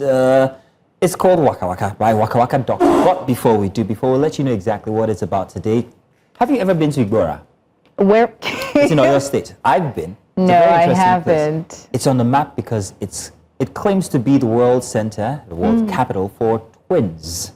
Oh. Yeah. Well, I'm not looking for children. I've researched this myself, and it's actually very, very true. Nice. Yeah, and I think you should visit. Apart from the beautiful I've visited all the states scenery, in Nigeria, but yeah, I think not Igbora, not this one. Don't judge me. Don't judge me. Well, let's take a look at this. You'll find it very interesting too, and we'll be back. Stay tuned.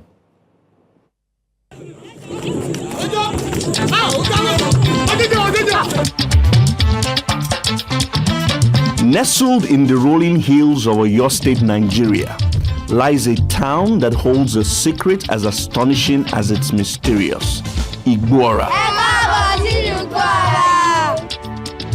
Igbora isn't just some ordinary town. It's a place filled with magic and wonders. It holds the record for the highest number of twins anywhere in the world. Welcome to Twins Festival. I love you. Our mommy has been giving us the same dressing right from the beginning. That is so reason that up to today, as old as we are still dressing the same way. Meet Taiwo and Kende. Yes, that's their actual names. In Yoruba culture, every set of twins is special, and their names hold great significance. We are happy to be here in Igbora, yes, to showcase the uniqueness of twinning to the world, and we are telling the world that through twins, tourism can be developed, and that's twins tourism for you. Yeah, twins are blessing from Almighty God. It is God that gives to whichever deserves or wishes to give out to multiple births. We are very happy that today we are celebrating the multiple births, the twins, the triplets, the quadruplets, multiple births family, and here we are in Igbora. In Yoruba tradition, the firstborn twin is called Taiwo, the one who tastes life. Taiwo is seen as the scout. He is sent ahead to experience the world first. But Kehinde, the second-born, is believed to be the true leader, the one with wisdom, the one with responsibility to guide Taiwo through life.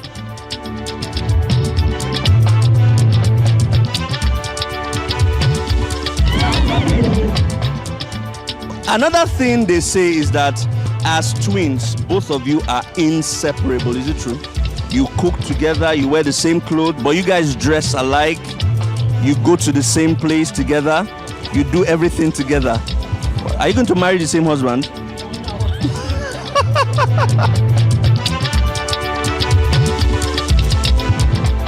I know by now you might be wondering what exactly causes this whole twin phenomenon. Well, I know you've also heard about the whole yam thing, but before we get into that, I am Waka Waka Doctor and I'm your tour guide on this episode. We're going to be uncovering the mystery of this small town that has just about the population of 100,000 people.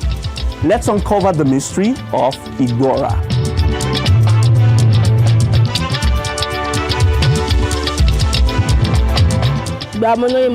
If I'm pregnant or not, I do eat ilasa. Even after I put to bed, I do eat ilasa. Ilasa is the soup of Igbora and amala. I believe it's ilasa. Once you like and consume ilasa, you must give birth to twin. I'm a typical farmer, and when you eat yam, especially if you want to be a twist in Igbora here, pound pounded yam very early in the morning, around 6 o'clock. To serve on, eat it, join your wife.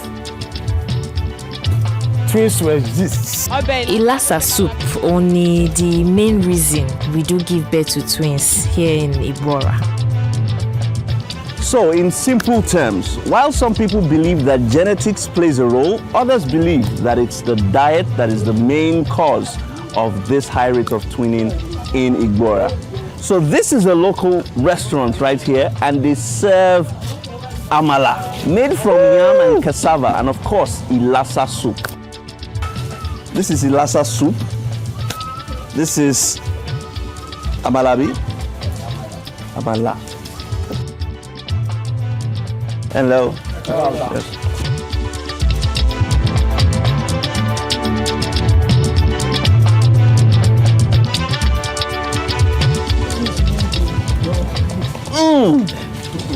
This food tastes very nice, just as advertised. I've just had a taste of the famous amala with ilasa soup, with the hope that in the next year, I'll have my own set of twins.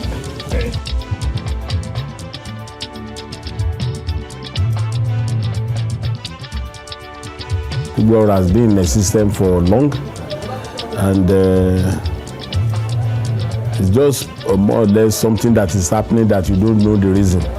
But in 1972, consciously because of the rates at which they are recording twins in their maternity, so they put up a data, collate the data, and through that small data gathering, they were able to come to a conclusion that out of every 1,000 births, there's always 45 multiple births there. Compared with other zones, other region, and another continent like Europe, where they have about 5 out of 1,000. That is where the data is being saying that, okay, there is more concentration of twins or multiple births around this place. One cannot say specifically that this is the cause of this multiple birth, and we are still open for researcher to come and investigate the cause. But there are some insinuation that is from Ilasa, is from Amala, is from one type of yam that people normally eat. But if you look at it, not this only town that people eat all those things. There are other towns that they eat those foods and they didn't have this multiple bath. From my own point of view, I can see that there is a blessing from God. In simple terms, the people of Igbora may have their diet to thank for their unique gift of twins. Some researchers even suggest that the presence of phytoestrogens in these foods increases ovulation and raises the chances of multiple births. This connection between diet and twins has drawn scientists from all around the world to study the people of Igbora, trying to unlock the mystery of why twins are so common in this place.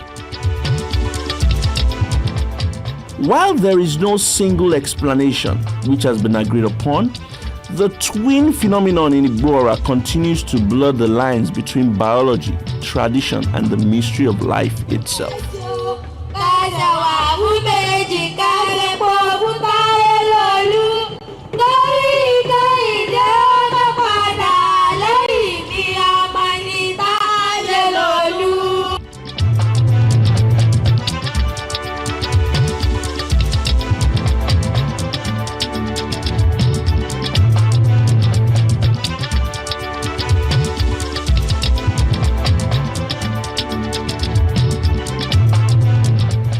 This is World Twins Festival. This is Twins Tourism. This is Igbora.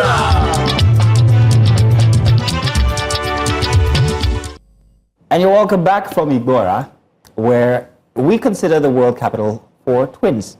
Masino wants twins. Yay! I want twins as well, but I don't know how I'm going to wake up at 6 and pounded yam and eat at 7 and mate with my spouse. I don't know. I think they get special funding or something from the government to be able to have twins inside of this kind of an economy. It's fascinating. You need, but you were telling me about a very interesting idea. Yes, this is, Nigeria is beautiful, the rich culture. I was saying that, we could make that like a tourism site where, imagine we had different streets and all twins had same color of houses. So if you see Taiwo on this street, you see Kendi on that street, and you can identify his brother's house or her sister's house by the color of the house. It would be so cute. Wow, you live in a Walt Disney planet. Yes!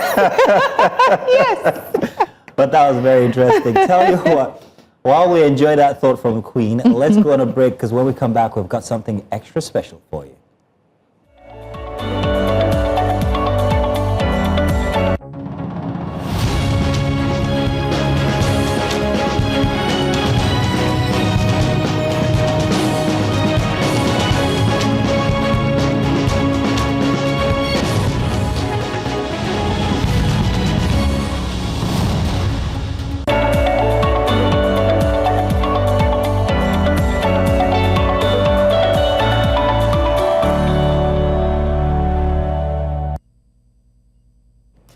Welcome back. It's extra special now, and earlier this week, the world marked the International Day of Persons with Disabilities. It's a day set aside not just for awareness, but for action.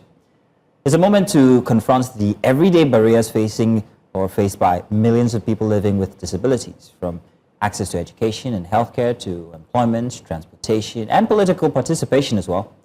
While progress has been made in policy conversations across Nigeria, the real question remains: how inclusive is our society in practice? The beyond symbolism, disability inclusion speaks directly to the soul of development. A society that excludes persons with disabilities limits its own growth, talent pool, and also humanity. From physical infrastructure to digital access, social attitudes to workplace opportunities, fostering inclusion requires deliberate effort, sustained policy commitment, and a shift in collective mindset. As we reflect on this year's observance, the focus is clear. Breaking barriers is no longer optional, it is essential. Let's take a look at this new central package, and we'll be back to introduce our guest on this conversation.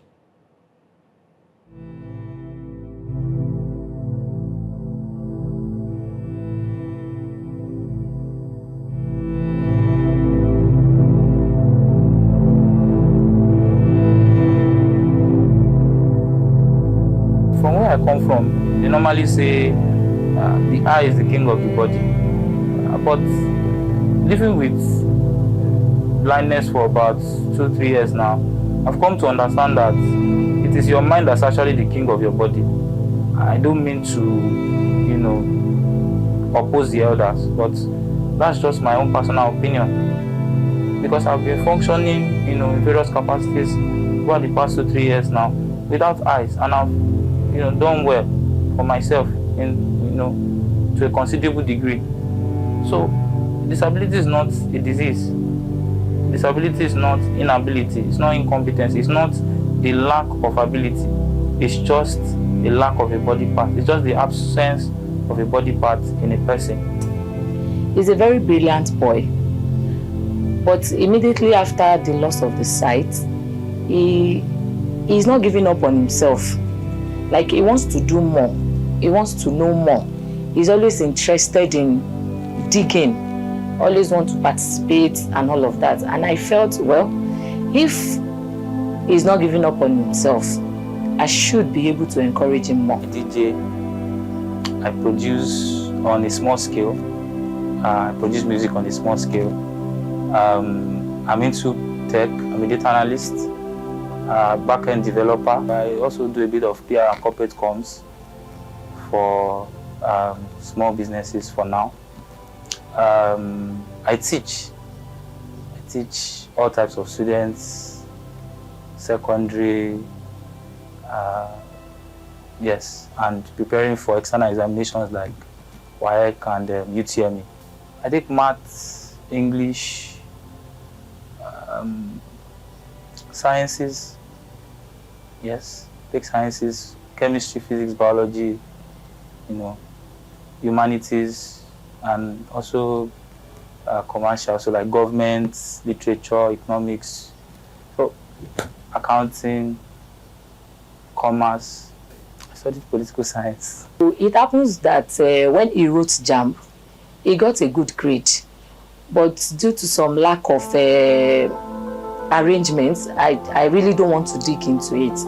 So I just told him, ahead of a school, National Open University is a distant learning institution.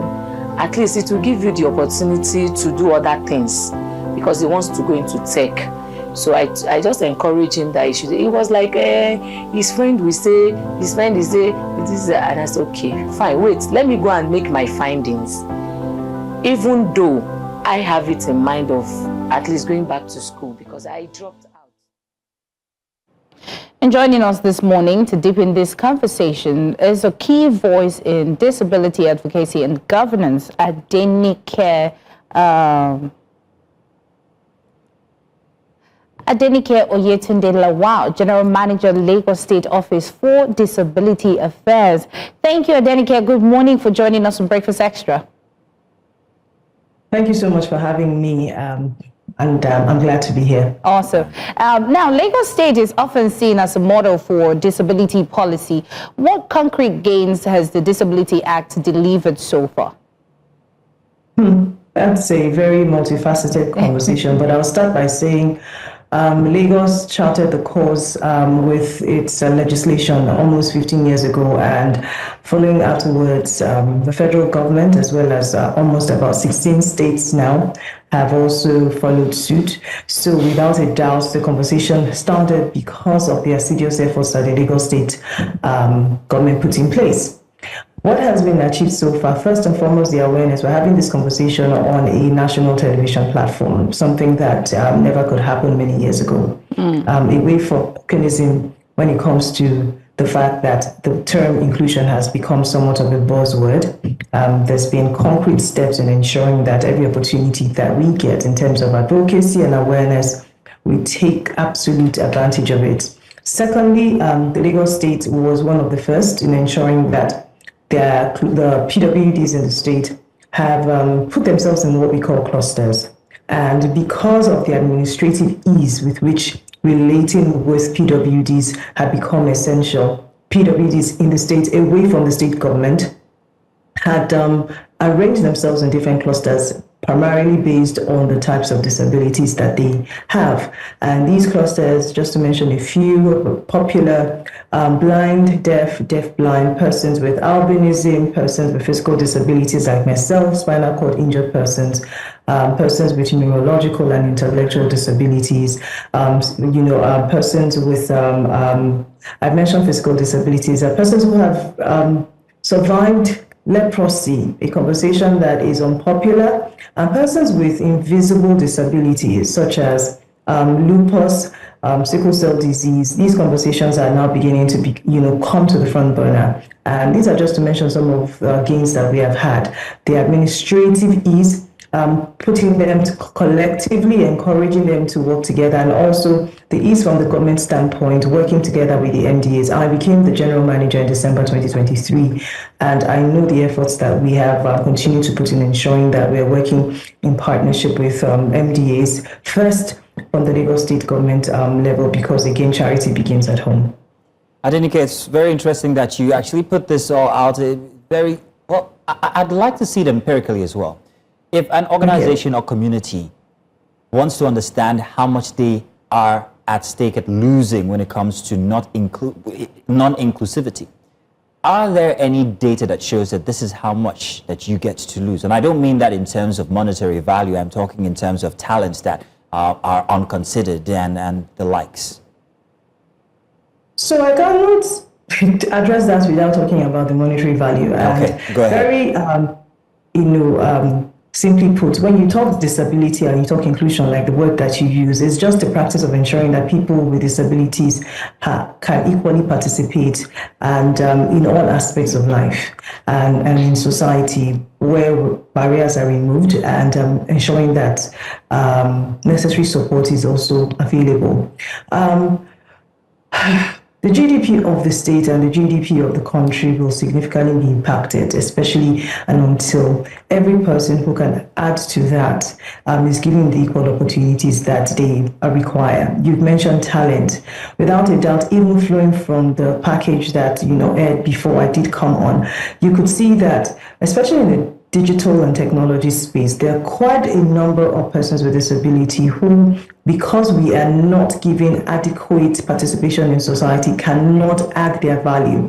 I'll give you a typical example. We try to pair would-be employees with employers, and I believe very strongly that one of the biggest examples that stands very dear to my heart is pairing a PWD, a blind PWD, with a company to manage their social media platform. And to my greatest surprise, when the young man was leaving the employment, they did send me a personal message, and they were broken because, according to them, he had been the best that had given value in that position. For the life of me, I had never paid attention to the fact that a person who is blind can excel in the digital space and create a front that a brand would appreciate the value that he had added. Secondly, thirdly, the cost of exempting PWDs in the entire discourse is the fact that the crime rates will reduce. It feels like we don't understand how much impact reducing it. But Nigeria has the highest number of youths across the world, and that implies that even with PWDs, the numbers are high, unfortunately. Another point, by excluding persons with disability from our discourse, is the fact that we are removing people who can add to the discourse. It's something that we say, decisions for us by us. I'm a PWD, and almost my two predecessors in this capacity were equally PWDs. These decisions, unfortunately, cannot be made without us. So even when we talk about policy, when we talk about monitoring, when we talk about evaluation, and we talk about how much impact we're getting, it's very important to get the PWDs into the space. Education, for instance, is very important. When we exclude PWDs, we're also impacting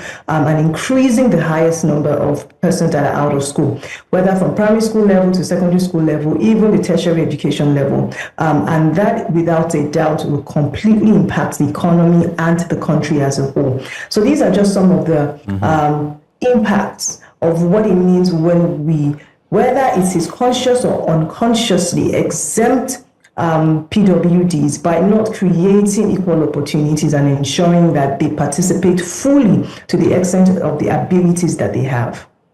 Let's talk about the challenges that people living with disabilities in Nigeria are actually facing. And I want to divide this. Now, I know that there are challenges when it comes to access, for instance, challenges when it comes to inclusivity, challenges when it comes to infrastructure as well. But when it comes to people who are living with invisible disabilities, what kind of barriers are there? So, well, a person with invisible disability, and I'm going to mention two, maybe lupus or fibromyalgia or sickle cell disease, they may not have the challenges of accessibility physically into a structure.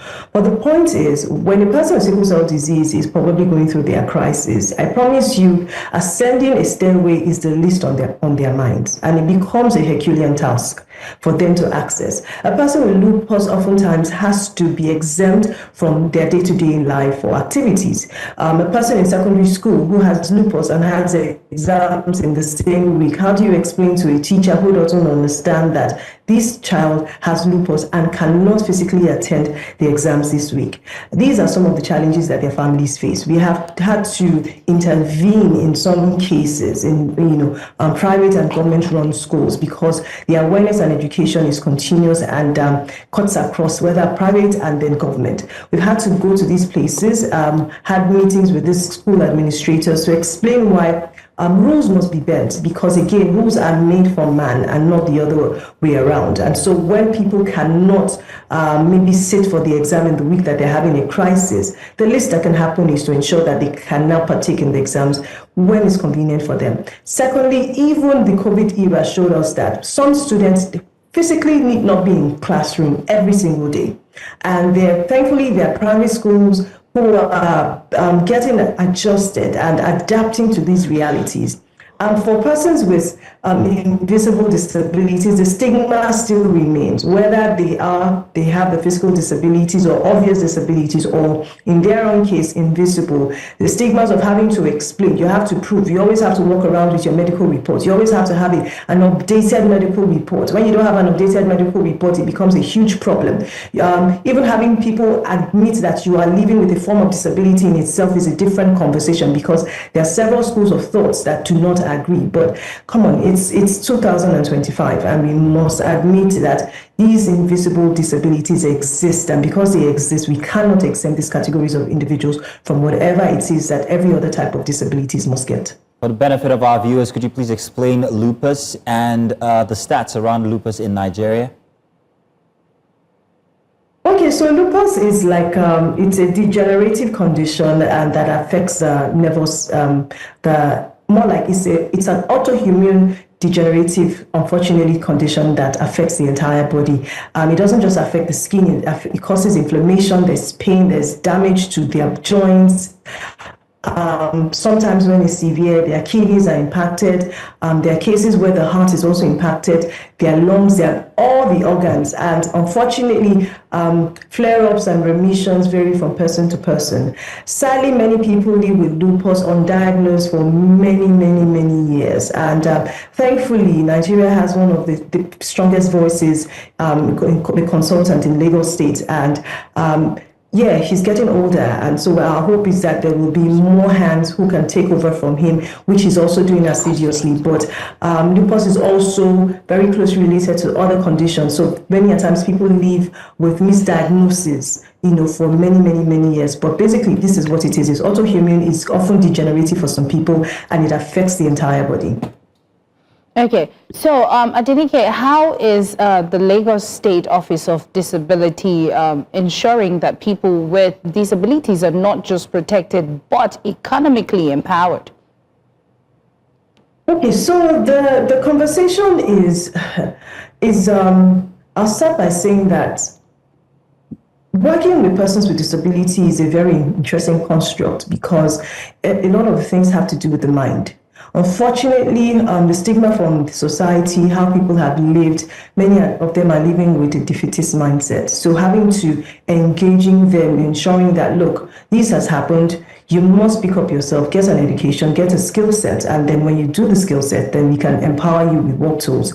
And all of this that we've been doing. At the moment, we have about 50 inclusive schools from basic to secondary, and quite a number of the tertiary-owned institutions in Lagos, owned and run by the Lagos State government. About 10 of them also have opened their doors to various forms of disability. So in the education space, there's quite a lot of work to be done, because we still have geographically spaces where we need to put in more schools, and we've gotten the political will, the support, and we're positive that in 2026, 2027, we will start to see more inclusive units across the public schools.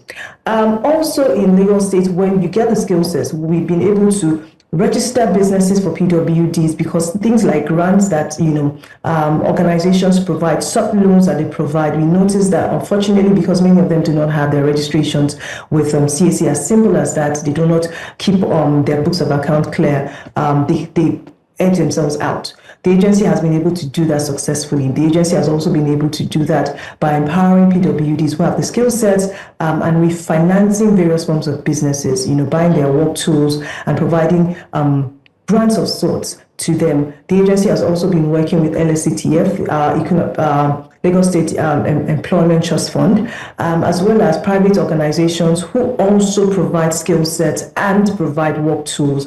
I know that we just wrapped one up earlier in the week with LSCTF and our partner Lafarge. We are also providing work tools for civil service and civil servants. Lagos State happens to be the highest employer of persons with disability across the country. And then what we notice is that because there are varying forms of disabilities, the agency has successfully provided work tools across the various disabilities that exist, in ensuring that these people can in turn put back their own quota into ensuring that they are productive on the job. Because oftentimes, unfortunately, PWDs may not be able to get their jobs, and when they get jobs, they don't get suitable jobs. But thankfully, private institutions are now waking up and doing that. Our agency has recently just met with the Employers Consultative Association, and there's a lot of work going on in that regard, in ensuring that employers are reminded of their roles, the laws, whether the Special People's Laws of Lagos and then the National Commission Federal Act, provides and stipulates for a specific number of employed persons with disability in every employment. And sadly, though we are seeing a huge gap in filling those spaces, many organizations are waking up to their responsibilities in that regard. We provide assistive devices. As simple as it may seem, assistive technology and devices adds to the quality of life of PWDs, in adding to, first and foremost, their own productive and independent living, as well as the good for the society. So these are just some of the few ways that the agency has continued to improve the lot and livelihood of PWDs in the state. Lasoda definitely is doing so much for people living with disabilities, as you have just noted here. I also like the fact that you noted that Lagos State has the largest quota for employment when it comes to people living with disabilities. However, I wanted to know exactly how people who live with albinism fall under this spectrum here. What efforts is the Lagos State government doing? And maybe you could also help with a bit of reorientation, because not many people understand that people living with albinism are under such categories as people living with disabilities. So first off, if you can explain where they fall under inside of the categorization of PWDs, and then the efforts by Lagos State, or maybe reforms that are on the ground to help people who are living with living with albinism specifically. Okay, thank you very much. So June 12th every year is the International Albinism Awareness Day, and this was set up by the United Nations.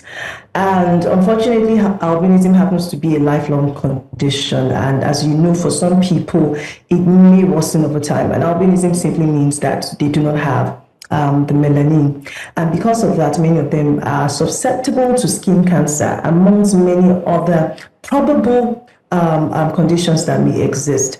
And because of that, they require special care Let me give you a picture. If a family that has a child in primary school age, that enrolls their child in primary school age, has to explain to the school exactly why their child cannot and must not be allowed to play under the sun when the sun is at its peak. That in itself, unfortunately, exempts the child from the regular play. And as you know, children will always be children. So what we've been able to do with the efforts from their amazing Lagos State chapter, headed by Mr. Ojuri, is to drum up awareness and publicity, because sadly, some persons will have who themselves are people with albinism do not understand the dangers.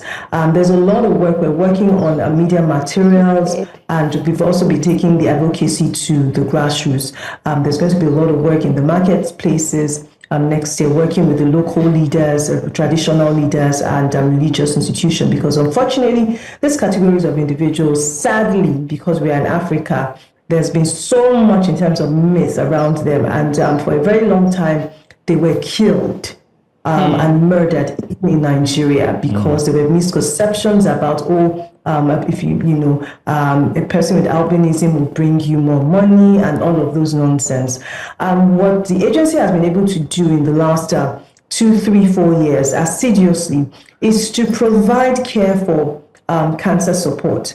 And for the first time in a very long time, the numbers of persons with albinism in Lagos State has reduced. The deaths, I beg your pardon, has reduced tremendously.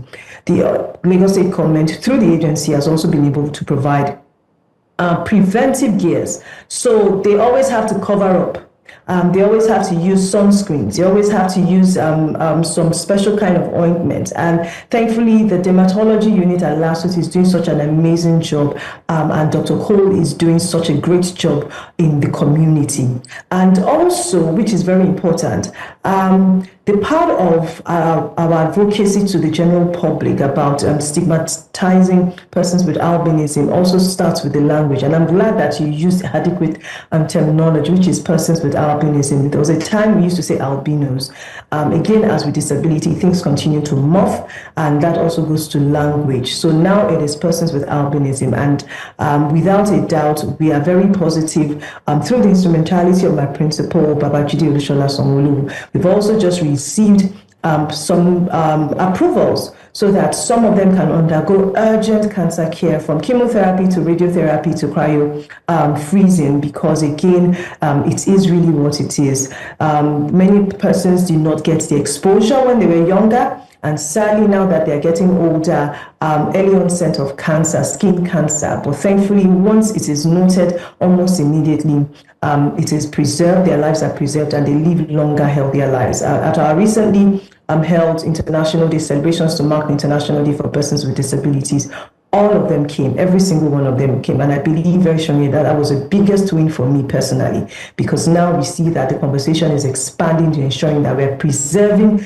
the lives of these special people. Right. Adenike, I want to say thank you very much. And so remind me next time not to ask multi-ended questions, because that was a mouthful there, but you captured everything correctly. Thank you very much. That was thank you for joining. Beautiful to listen to. Thank you so much for having me. Thank you indeed. And that will wrap up our final segment here for Breakfast Extra for a Saturday edition. It was a lovely day. An exciting couple of segments, so not more than just a couple, but an exciting few segments that we have had here today. And I'm looking forward to tomorrow's installment when Queen will be leading with a monologue. I'm wondering what you will be talking about tomorrow. We'll find out. Maybe twins. Maybe. Maybe. You be careful what you wish for. It is Tinumbunomics after all. Oh my God. Ladies and gentlemen, thank you for joining us from 8 a.m. We've still got Sunday edition to go, so join us here again tomorrow, and we'll be back with that. Thank you. For now, it's goodbye.